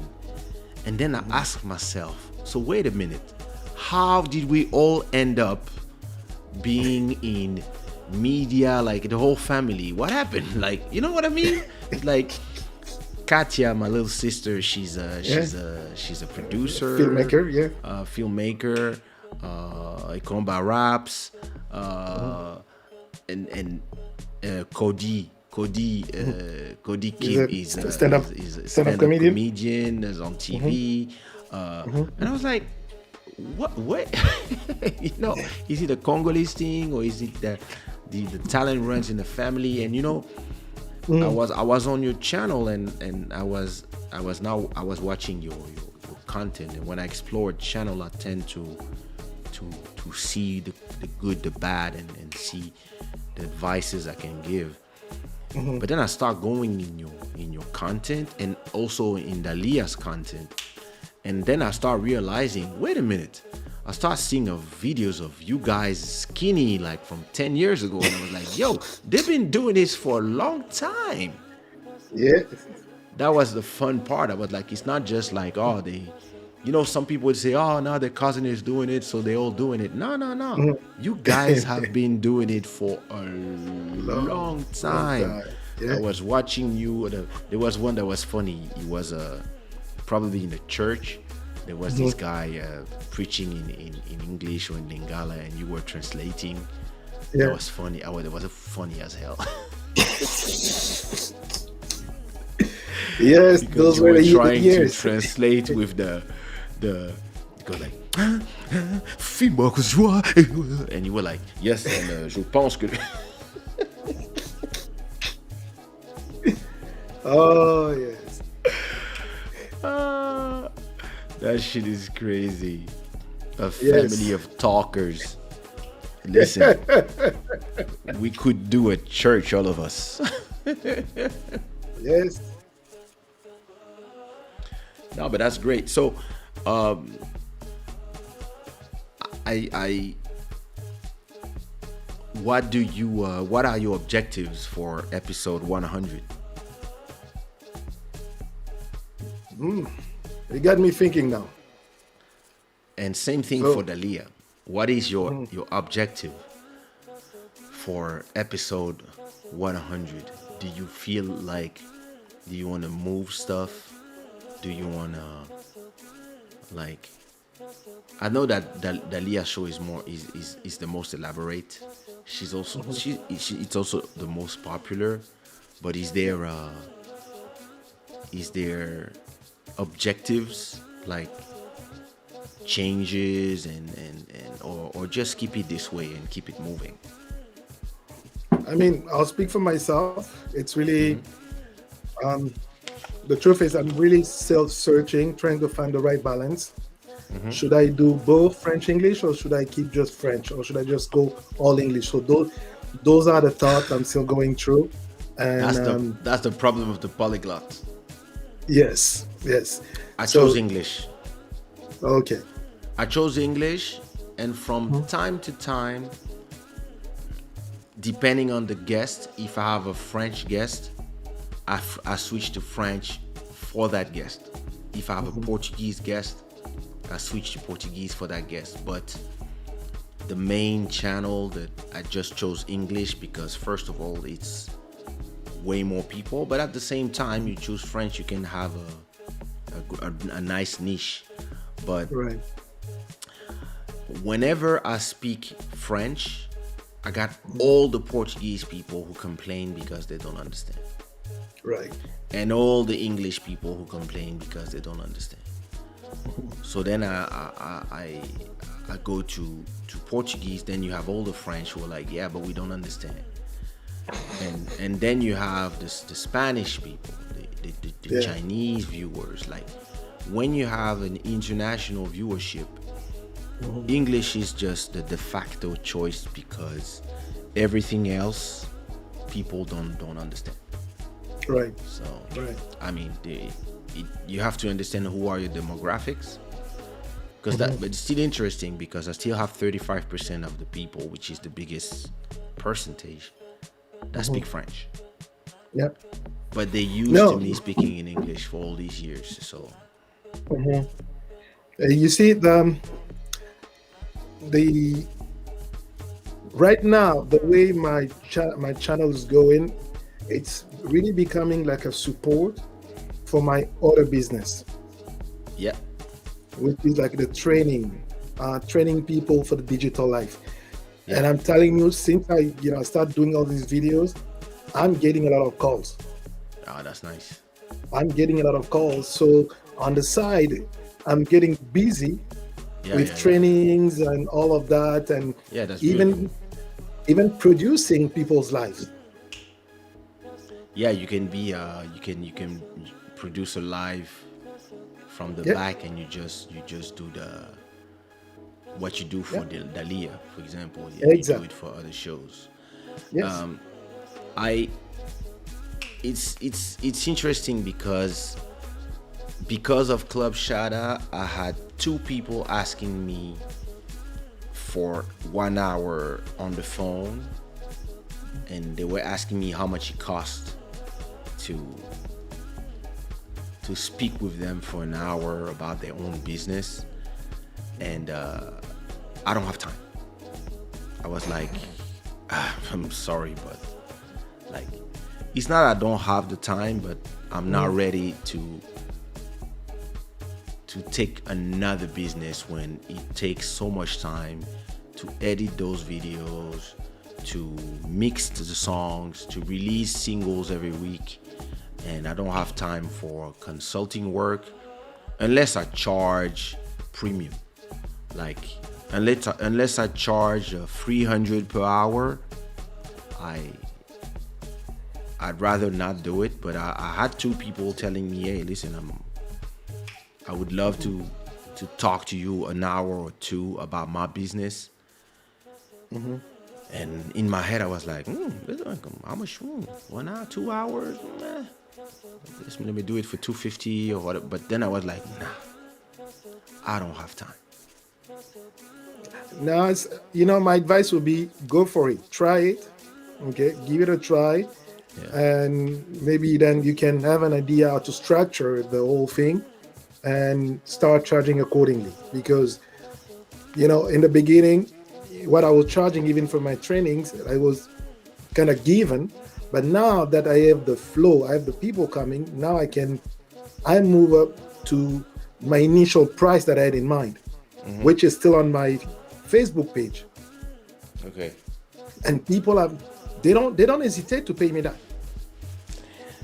It's but then maybe the thing is it's your main business. Right. Me, consulting is not my main business. My main business is, number one, creating musical assets that generate money. Number two, creating video content. And I created 1,000 videos in 2020 during the pandemic on my YouTube channel. There's 1,000 videos that I did. So 100 Club Shada episodes, and then The clips. before clips of episodes, every episode 5 to 7 clips. That's 700 clips from 100 episodes. Then vlogs, then videos from music, and that's a lot of work to edit all that when you do everything by yourself. Right. And then my third thing, which is then you have the shada wear, and then the fourth is investing in stock market and crypto and the cryptocurrency market. So, and then now you have the NFT, the digital art. So Right. the last two are not taking a lot of my time. I like to do my art while I'm watching other things. So if I'm watching a podcast and I'm more listening than watching, or it's okay. But the first three things, I mean, the t-shirts, once they're done. But You still need week. to think. But every week, there must be a new song.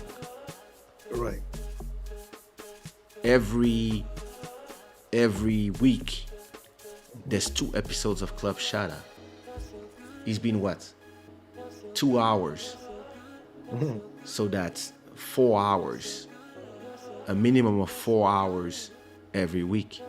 Then today is Sunday. It means that Monday, Tuesday, I have 2 days to do the highlights, to edit. Right. Knowing that I had to go to Kinshasa, I have 2 episodes that I didn't do the highlights.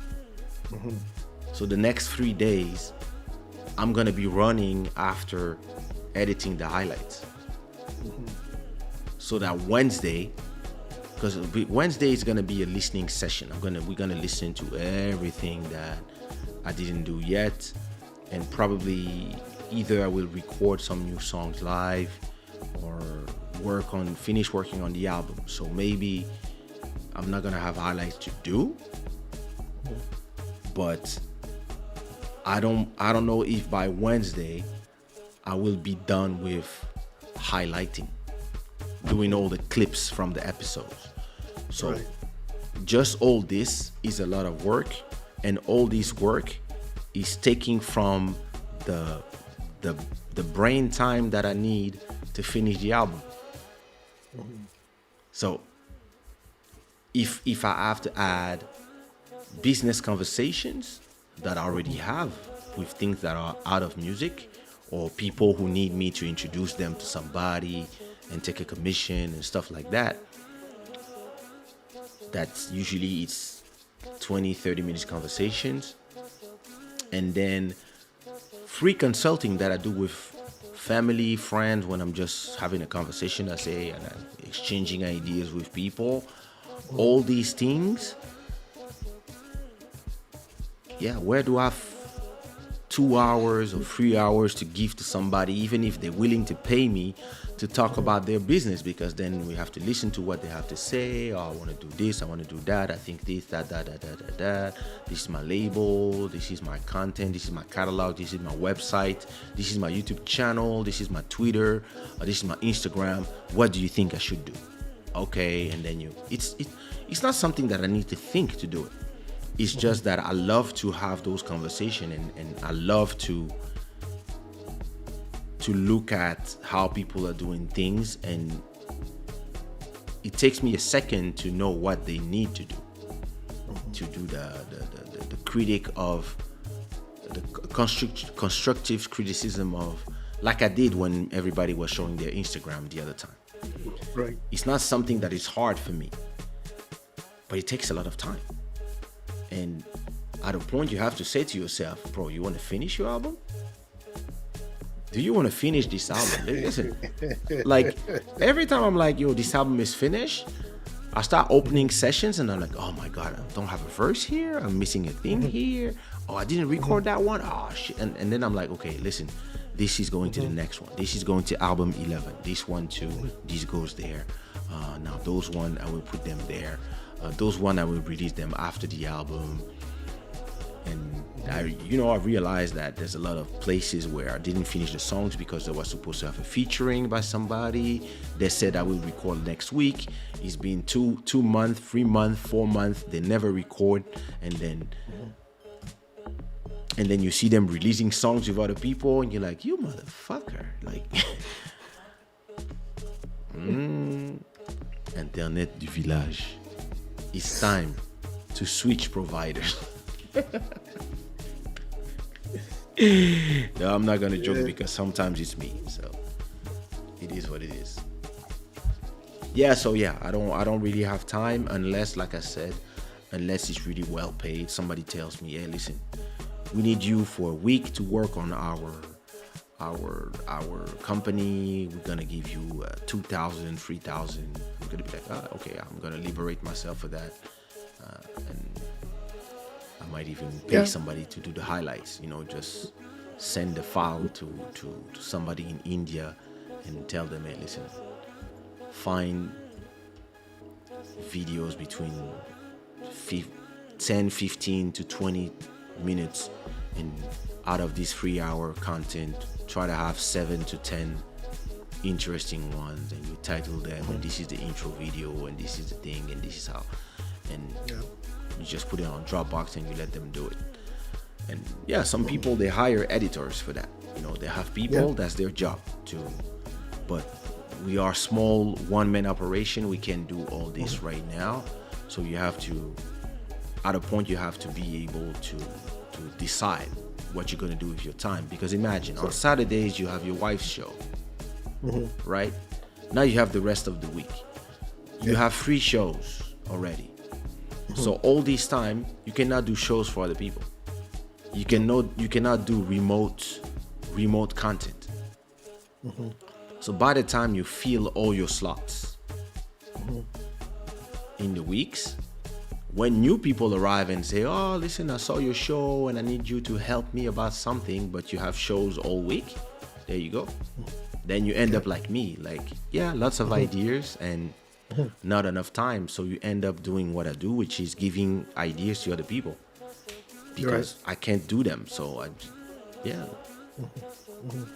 I got a guy. I got a guy. I got this channel called Dumution Records. It's one of the channels that I control on YouTube, and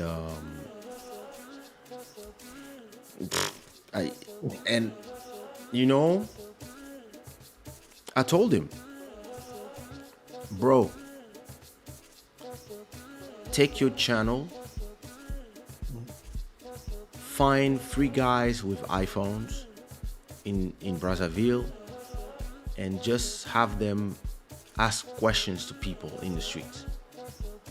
And you take one subject, that's the question, you ask it to 5 people, and they answer for 1 to 2 minutes. That's one video. And You write questions like, hey, like, how do you like to eat your bread, or what do you think of this? Are you scared of the COVID, or whatever? Who are you gonna vote for? Whatever you want, stuff that is society level, and you just take those people with phones, you give them something, and their job is to go in front of schools or in bars, in places, and to ask questions to the people in the streets.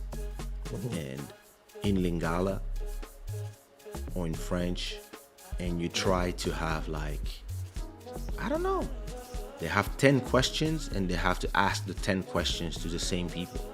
Every time they meet somebody, they ask the 10 questions, and then they just film everything with their iPhones. If you want to be more elaborate, you plug a phone to the iPhone, a microphone to the iPhone, but you don't really need. You just come and you start it like this, and you just like film people. They talk, they give you the answer, and this friend, he has a bar. He has a label in the bar. I said, no, you can do it in your bar. When people arrive or at the entrance, you ask them questions about singers, like, do you prefer Fali Pupa or Koffi Olomide? Like, simple question, nothing specific, nothing crazy, nothing that is trying to create controversy.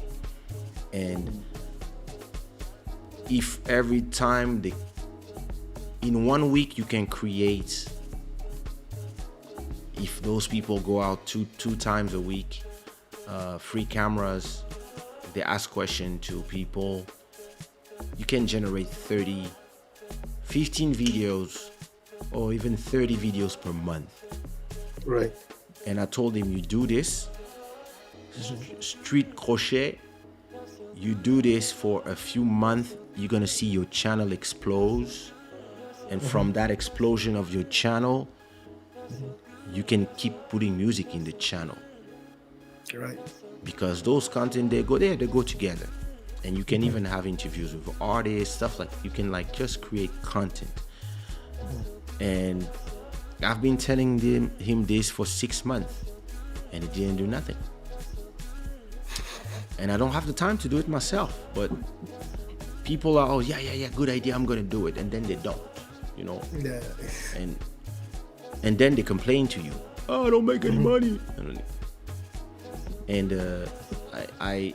I mean, yeah, to me it's interesting. I really have ideas forever, but I have too much work to do for my own stuff that I cannot go and execute the ideas for you. If I had a lot of time, I would take care of getting a street team in Congo and having them do all these videos, give them editor or give them just enough things so that they can upload directly to the channel.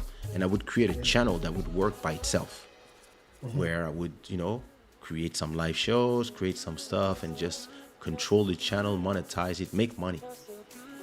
Because I don't have the time to do it, and I don't have the human resources, because it's really now for me, it's a question of either you do a company to do all these things. I don't have the time to do it yet, or I'm not interested in expanding yet. I give the ideas to people, but the people, you give them the ideas and you give them everything, and they don't do nothing. To me, that's the funniest part of the thing, is you give people ideas. It used to frustrate me. Now it doesn't anymore, because I guess I don't have to be frustrated. That's not my money. So no. You don't do. I don't care. You don't do it, and then you don't get the reward that comes with it. So that's a challenge. And it's because people, they don't see themselves fit to go on somebody else's idea unless they become employee of that business, of that person. Yeah. So if you tell them, listen, this is what you can do with this kind of land that you have, this is what you can do with the place where you are, they don't see it. They don't see themselves doing it. It's unfortunate, but that's a reality. Until one day they see you doing it and then they start copying because they're afraid to start their own. Yeah. They're afraid to start from scratch. They're like, oh, okay. And like I say in one group that I have, the business networking, I say we tend to focus more on the challenges instead of focusing on solutions. And what I learned to focus on is the process. Like 100 episodes is focusing on the creation. I know some people, they would still be right now preparing their episode. They were preparing the first one. Oh, now I have the camera, now I have the lights, now I have to me, I'm just like, let's go. Let's go. Yes. And we will create on the go. Like if you see the first episodes, it's just an iPhone. That's it. Yes, I remember. And you have the kids. Yeah, you were there. You have the kids making noise in the back, etc. And then it became, this thing. And then I bought the cameras and stuff. But it's I remember having a conversation with a singer 15 years ago. And the singer was complaining because in the West Indies, they canceled all the shows because of bad weather. There was like cyclones and stuff. And they canceled all my shows. And I was like, oh, shit. So did you get your 50%? Your 50%? Because normally when you sign a contract, you get 50%. And then you get the other 50% before performing. And then she was like, oh no, because it's my manager who was dealing with them and they are partners. And I was like, oh, there's a conflict of interest. And she was like, oh, what am I gonna do? And me, I was like, but why are all the Zouk artists obsessed with the idea that in the summer they have to perform in the West Indies? In Martinique, Guadeloupe, Guyane. That triangle. I was like, what I would do and what I do in the summer, I go to Portugal. I go to Angola, I go to Mozambique, I go to Switzerland, I go to Belgium, I go to places that are not sexy for the summer, but I make money. Right. Once I'm done making money, I can go to the sexy place on my holiday. And so I was telling her, listen, let me just set up a plan for you. In the summer, nobody's in north of France. Nobody performs in north of France because everybody goes to the West Indies. So you can go to Lille, Roubaix, Valenciennes, Brussels, Antwerp. Now you can go to the center of France. You can also go down there to Nice, Biarritz, all these places. Since everybody's left on holidays, the people who are staying, they would love to have you. If you can set up a show for not a big price, let's say 1,000 for a show, and you can sell in advance, meaning February, March, you can sell for summer, which is June, July, August, and maybe even September, but let's say June, July, August. If you can sell 2 shows per week at 1,000, that's 8 shows per month. That's 24 shows in 3 months. That's 24,000. Right. If we start negotiating with them, like, hey, listen, for the summer, I'm going to be available, blah, blah, blah, blah, blah, blah, blah. If we negotiate and we get all 12,000 of advance of 50%, now you already have 12,000 guaranteed. Exactly.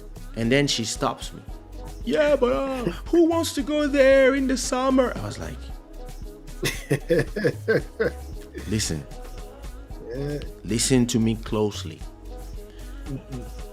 If you listen to me and you do what I say, or you let me do it for you, by the end of the summer, at the end of August, September 1st, you will have 24,000.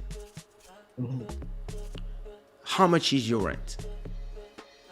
Oh, my rent is 700 per month. I said, okay, you're gonna have 9,000, and you're gonna pay your rent for the whole year with the 9,000, and you will still have 15K left. You're gonna take that money, you're gonna pay 1 year of rent.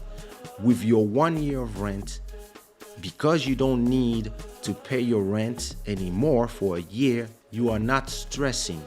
Because you are not stressing, when people tell you, oh, there's a show, but it's only paid 500, because you are worthless, you can say, I'm not interested. Because now you have leverage. And because your rent is paid anyway. And even if you don't have, and even when you don't have food, you can just buy some pasta and some butter, and you can be like, fuck you guys. And now you have, with, let's say you take 10,000, so 700 of rent, that's 7,000 plus another 2, plus another 1.4, that's 8.4. Yeah. Let's say you take the 10,000 to pay for your rent plus your electricity, and then if all you need to do is to do a few shows now in the year, every 2-3 months, if you do a show, there you go, you can pay your food, you can pay, after a show you can do food for a month, etc. You're good. Now you have 15K or 14K left. With the 14K left, you take 5K, you buy a microphone, you buy a new computer, you buy equipment, a stand, so that you can record at home. So you buy your independence from the studio and from the labels. Right. And there's 9K left. You take another 5K. With these 5K, you put them in the bank. You put them there and they wait. Just in case. Any problem, it's there. You need something, there's an emergency, whatever, it's there. No stress. And the 4K that is left, you go to Punta Cana and you offer yourself a good 1 month of amazing holidays. In top level hotel. With 4K, you have all you need, and you don't have to travel charter. You can even travel premium economic if you want, or business. Yeah, business. Yeah. You're gonna have a great trip. If you're smart in your trip, when you're gonna be in the great place, you find some nice guy in there, and he shoots you a video. You shoot a video with a nice guy, a model, whatever. You shoot 1 or 2 videos to put in your YouTube channel. And when you come back, your year is done. Right. And you can start negotiating already with all these bad CDs, if we can call them like this, because me, places I love performing. But yeah, it's not sexy in the summer. You can start negotiating already with them for next year. Next year, right? While everybody is working and fighting to be in the small islands. Everybody's fighting. Every artist is there trying to perform. So the prices are going down. And everybody's exploiting you guys, where when you could just be, somewhere else, being smart. Yeah. And I was explaining them what I was doing. I was in Portugal, I was in Angola, I was in Mozambique, I was and I was in the north of France, and I was going in this place. I was doing like I was doing Brussels, then I was doing Antwerp, then I was doing like Liège. I was like, I was doing all Benelux. I was like, then I was like Amsterdam, Rotterdam, and then Bic, and then Ettenleur. I was like, and I was like, and people were like, yeah, but don't you want to go in some exotic places? I was like, I'll pay for the exotic places. Yeah. So once we had this long conversation, the artist is like, wow, oh yeah, damn, exactly. Oh, I'm so happy to have you in my life. Thank you so much. Yeah, we're gonna do it. Blah blah blah blah blah. The next day, I receive a call from her manager, who's and the producer, the production, and they're telling me, Kaysha, why are you trying to fuck the business? I'm like, what?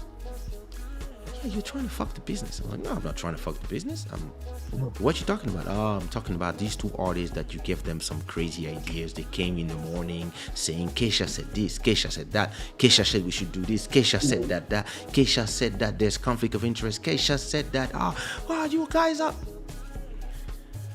And I'm like, well, listen, all I did was give them advices on how they can work on their careers to be a little more independent from you guys and be able, when there's everybody in one place, to go in other places.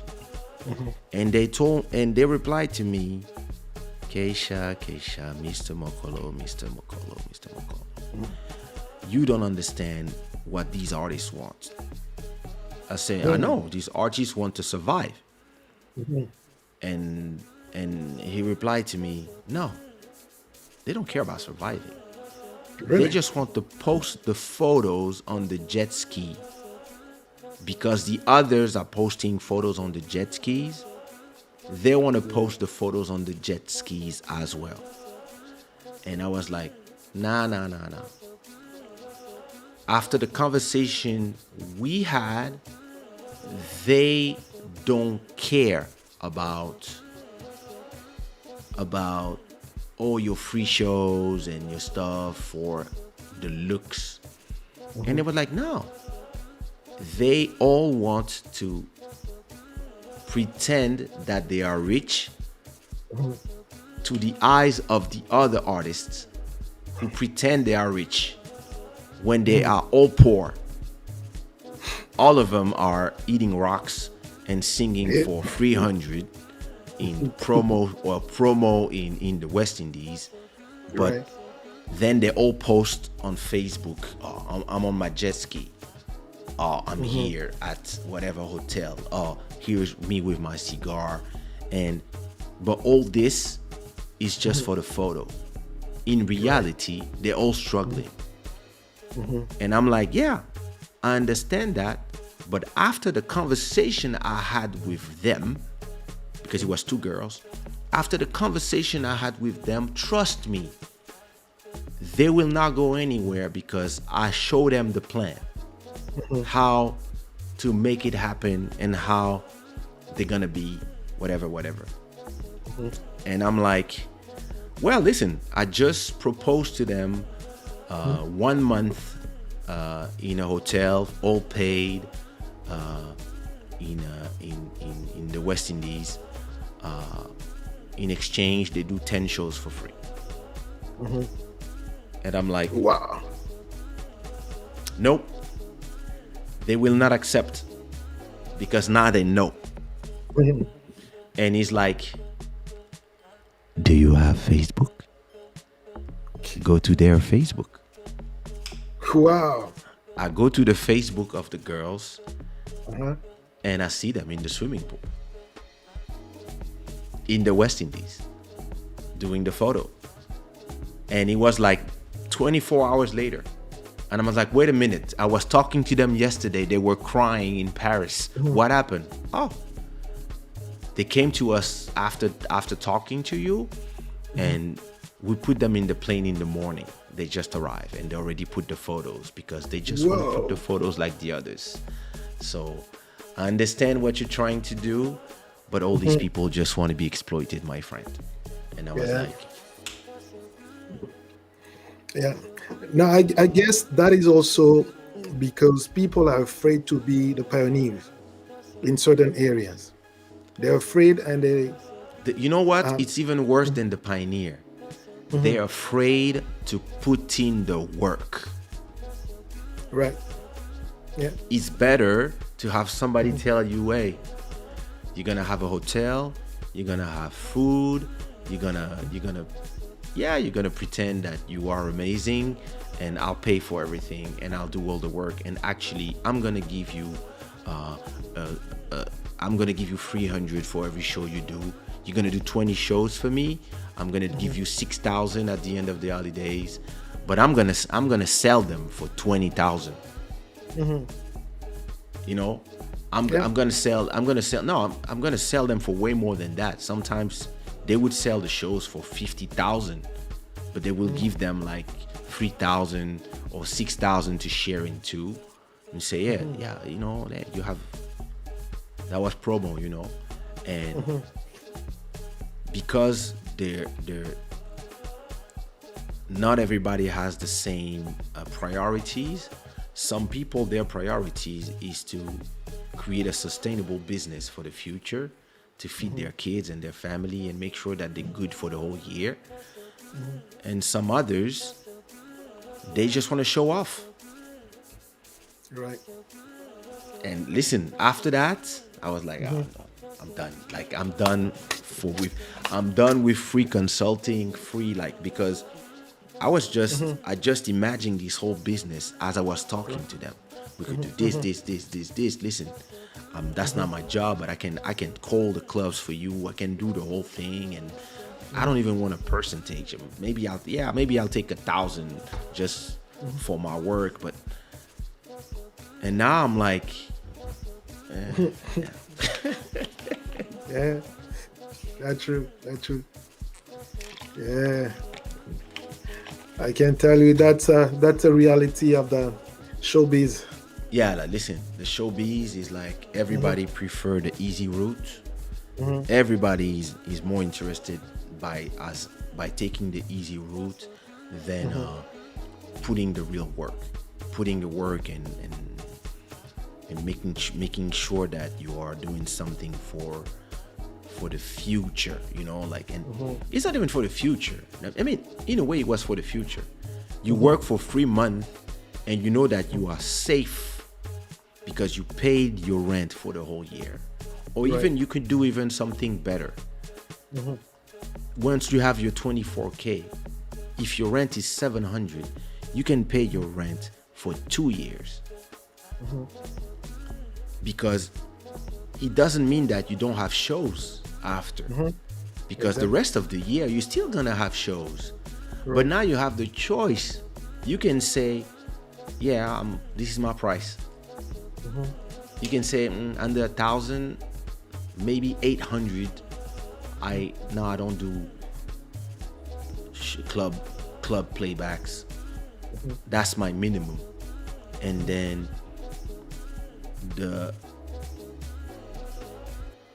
after that, you know, the whole year you can do one every month, and you're good. You know, the rest of the time you don't have no stress, you don't hear, and you know what? You want to go to the West Indies, you have money. Yeah, You can pay your thing on your own, and you can just call the people there and say, hey, I'm gonna be there from that date to that date. I'm on a holiday, so hey, if you wanna book me, I'll be there. Oh, there's no plane tickets to buy? No, I'll be there. I already have my tickets. Oh, wow. Listen, we have like, hey, there's this and this. Like, we have 3 shows for you. We'll give you 3K. All right, perfect. Sign the contracts already. Send me the 50%. And you chilling. People cannot start inventing stuff because you are chilling. Right. And you arrive there and you said, hey, oh, by the way, I want to be paid the other 50% before I take the plane. And yeah, people pay you. Yeah. And you're good. You receive your money in your bank account, poof, you arrive there, chilling, you're good. And it's such a different business model when you are not in the stress for the money, and when you are in the stress for the money. When you're under stress for the money, you know that you cannot say no. Right. You know, when I was in when I received the email from YouTube telling me that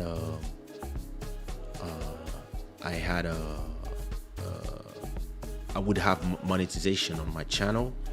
My channel already had 30 million views, and it was the brand new thing, the YouTube monetization program. So I had a lot of vlogs, a lot of my shows in there, music videos and stuff. And they said, yeah, receive an email. I said, They grant me access to the monetization program, so I go to all my videos and I turn on monetization. And I received my first check from YouTube. My rent in Paris was $850. My money I was receiving every month from YouTube at that time, so that's 2007, was $900.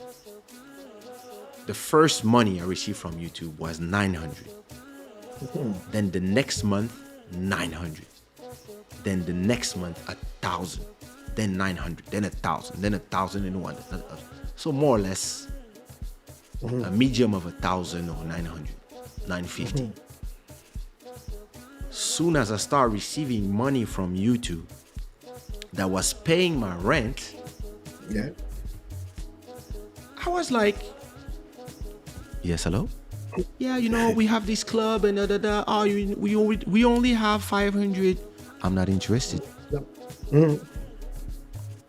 Yeah, but we have this person and that person and that person that accepted. And I was like, yeah, call them back then. Yeah, but if you don't do it, people will forget you. I was like, all right, goodbye. And I had no stress because my rent was paid. Just by YouTube, my rent was paid. With my copyrights, the author rights and composition rights from all the songs I was making at that time, I was making enough money to pay for the food, and I was chilling. Listen, I don't even need to go far. Last week, I was in Kinshasa, and somebody sent me a message on Instagram. Hey, we have this club. We know you here. Blah blah blah blah blah. We would love to have you in our club. I'm like, okay. What do you want me to do? You want me to invite me and offer me a drink, or you want to invite me to perform? No. We want you to perform in the club. The legendary Kaysha. I was like, okay, so 2 business class tickets. That's in my head. I'm like, okay, 2 business class tickets for, let's say 3,000 for 2 business class tickets, and let's say 5,000 for the show. I just reply, 8,000. Oh, c'est beaucoup d'argent quand même, hein? It's just a week of promo. I'm like, you're the one asking me how much. You're the one asking me how much I want to go out of my holiday mode. I'm with my wife, my daughter, my sister-in-law, my parents. I'm here chilling in my house and minding my own business. I paid for my things. I paid for my tickets with my Club Shada money, with my Spotify money, I paid for my things. And this whole trip cost me 4,000 euros in the middle of a pandemic where nobody's making money. I shelled out this money because my family, we went through a lot, COVID, all those things. I was sick, but all that stuff, and I want my family to be happy. You want me to go out of this to go perform? I don't mind. It's gonna cost you $8,000. Yeah. And then they tell me, we don't think it's gonna be possible. And I was like, okay, Yeah. No problem. I don't care. Like, I I didn't come here to work. No. And 2 days later, I received an email from the copyright for producers. I received $2,000. And then the next 30 minutes, I received an email from the SPA, which is a Portuguese copyright from, author rights and composition rights for songs I wrote for Portuguese artists. I received another $2,000.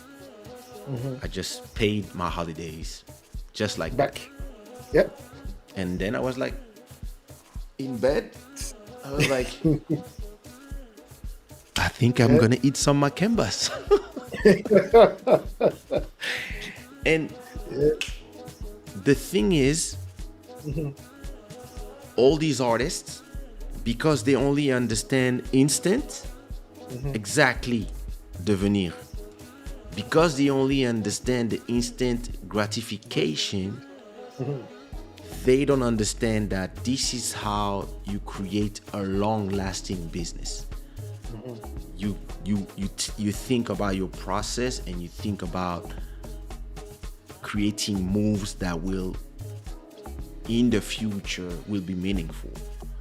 Like, I have 700 videos now, or 800 videos of Club Shada, of these episodes. It means that any TV station in the world can call me tomorrow and tell me, hey, we want to buy a non-exclusive license so we can play your show at 2 a.m. in our channel. We'll pay you 50,000. We'll pay you 100,000. And I can say, all right, I'm gonna create you a link when you can download all the episodes in full definition, because every time we are live, it's also recording the full definition video in my drive. And I can just tell them, hey, here's the access to the episodes, and here's the bank account where you can send me my money. But if you don't do the content, like we were saying, if you don't do the content, nothing happens. And the problem of the people, they want the instant thing. They want it right now, They like, exactly, Robert, they working against their own interest despite all the advice. Listen, it's something that used to frustrate me to a point when I was working with the Zouk industry. Like, you would give advice because the advice make sense. Right. And people would listen to people who make promises.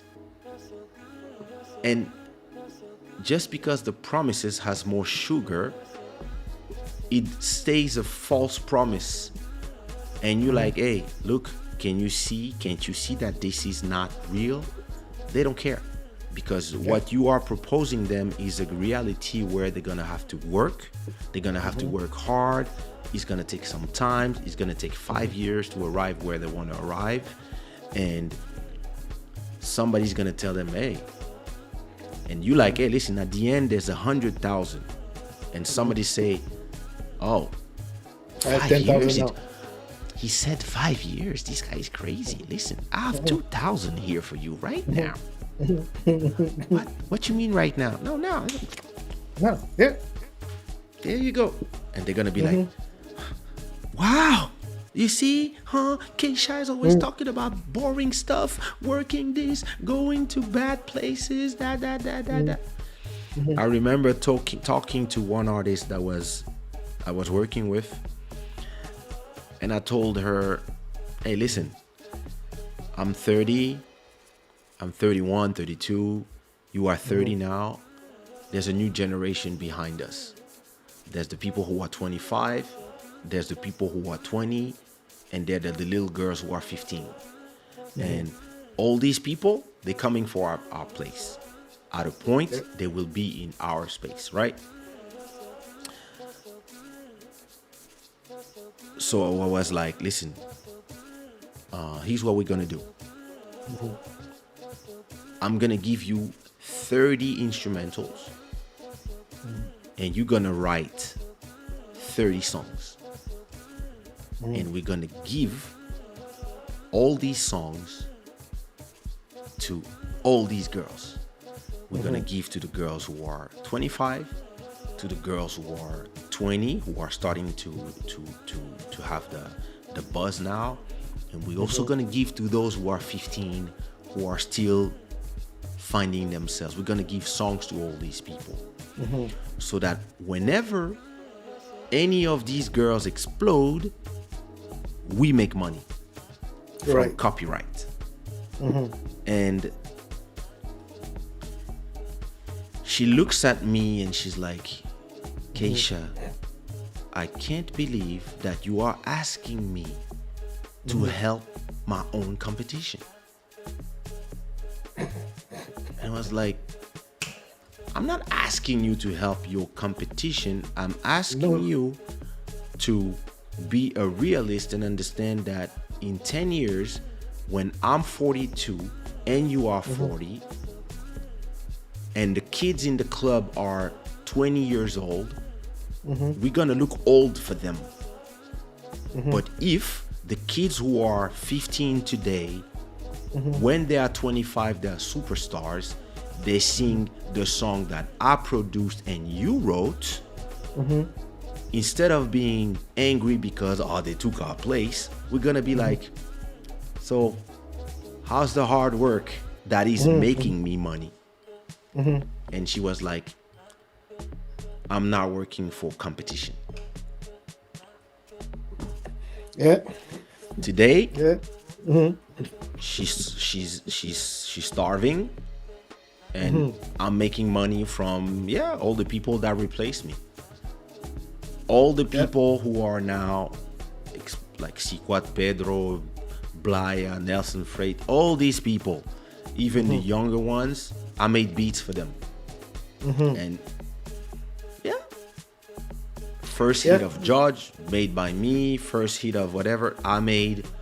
Siquat Pedro, I have 4 or 5 songs for him, like, and I was in Congo refusing shows because I make money while I sleep today, because of all the choices that I did for the last 20 years.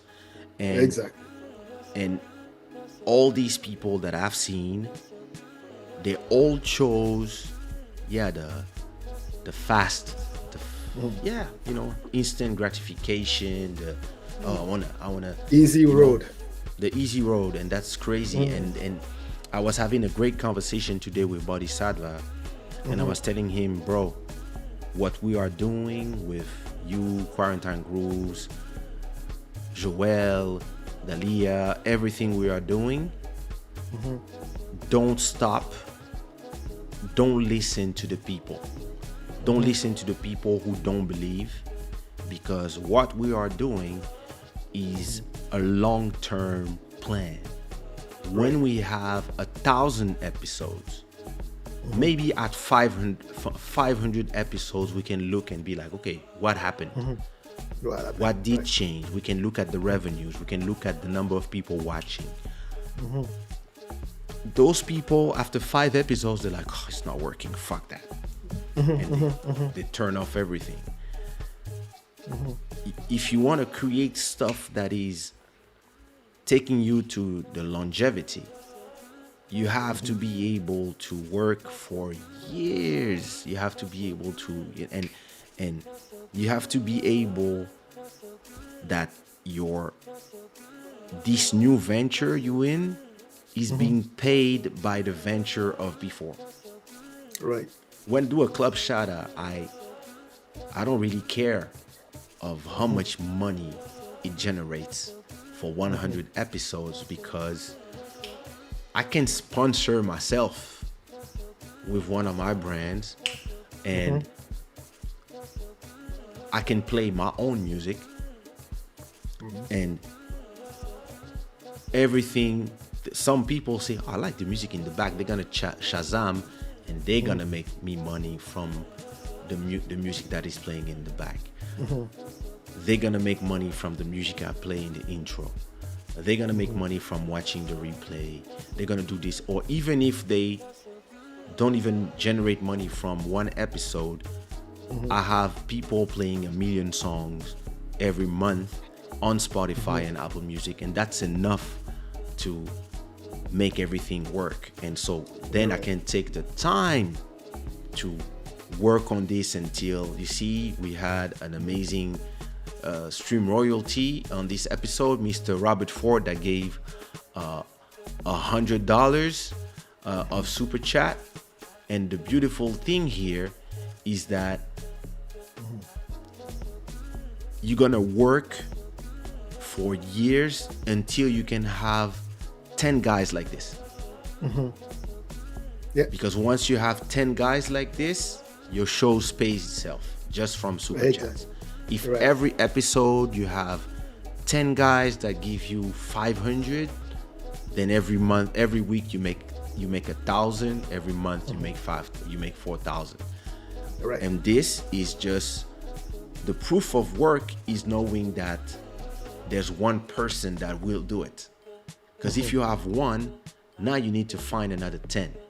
And if for every, so today we had 350 people watching. So if every 300 people watching, you have one person that is willing to give you a big donation, then you need to have, if you want 4 people like this, you need to work on your show for all these episodes, maybe 400 more episodes, so that you can have, I don't know, 2,000, 3,000 people watching. And in these 3,000 people, you just have like 10, 20 people that give you 50, 50, 50, 50, 50, or a lot of 5, 5, 5, 5, so that every episode you're like, okay, I made 500 tonight. Cool. Right. And then, and I see some people that have like 20,000 people watching, and I love their content, but I'm counting the super chats. That's what I do. I'm like, oh shit, like 10, 100, 150, 170, and then sometimes it takes like 20 minutes for them to reach 3,000, 4,000. Yeah. And that's what I'm like, okay, that's where I'm going. But the people that I talk about, now they abandon quick. They're like, oh look, I only have 3 views. This is useless. Fuck. And then somebody says, you want to sing for free in the West Indies? Yeah. I'm coming. I have a friend. You're gonna have to fuck with him. I don't care. Let's go.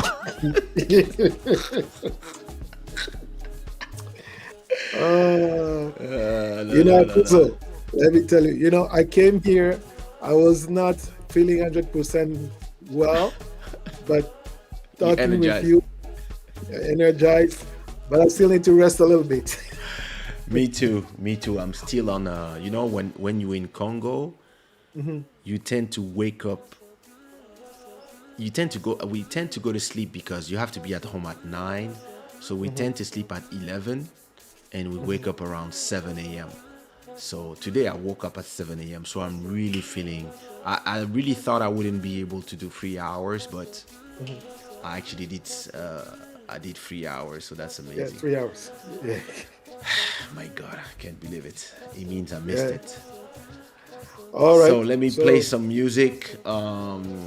Since we were playing some Diamantero music in the back, I'm gonna play you guys a good Harlem Popo from the Bougie Love Diamantero music. I want to thank our sponsor, Shada. I want to thank Joel, who showed up, and Mountain of Inspiration and his Village Internet for showing up as well. And yeah, we'll see everybody on Wednesday for the listening session of. We're gonna listen to a lot of music. We're gonna listen to Yummy Kizomba. We're gonna listen to the Raptor remixes, and we're gonna listen to this week's single "Oh Mana." So that's a lot of content to watch. Oops, oops. And so yeah, thank you all for watching. And again, Club Shada for those who are still here. Happy 100th episode. Joel, thank you for the conversation. It's always a pleasure to have you. And yeah, I will we'll keep talk to on doing you it. Wednesday. And Okay. everybody, go follow Joel Amen on YouTube, as well as Mountain of Inspiration and Dahlia. Dahlia is live on Saturdays at 5 p.m. Portuguese time. Yeah, 5 p.m. Portuguese time, 6 p.m. Paris time. Yeah. So Yeah. no, 6 p.m. Paris time is yeah. It's 5 p.m. Yeah. Portuguese time. Yeah. So yeah, go watch it and go watch their channel, subscribe and show some love. All right, brother. I'll see you Thank Wednesday. you. All right. Peace. And yeah, I want to thank our sponsor, Shadaware, and also again, I want to extend my welcome to the Shada Gang, to all the new subscribers, and I also want to thank all of y'all for you know for passing by, and it feels good to be back. Don't forget to put some fire in the chat if you enjoy these conversations. Thanks a lot for our stream. To our stream royalty, Mr. Robert Ford Jr., for the super chat and for now becoming the April new king of the stream. And I will see you. I will see you Wednesday. Rest in peace, DMX.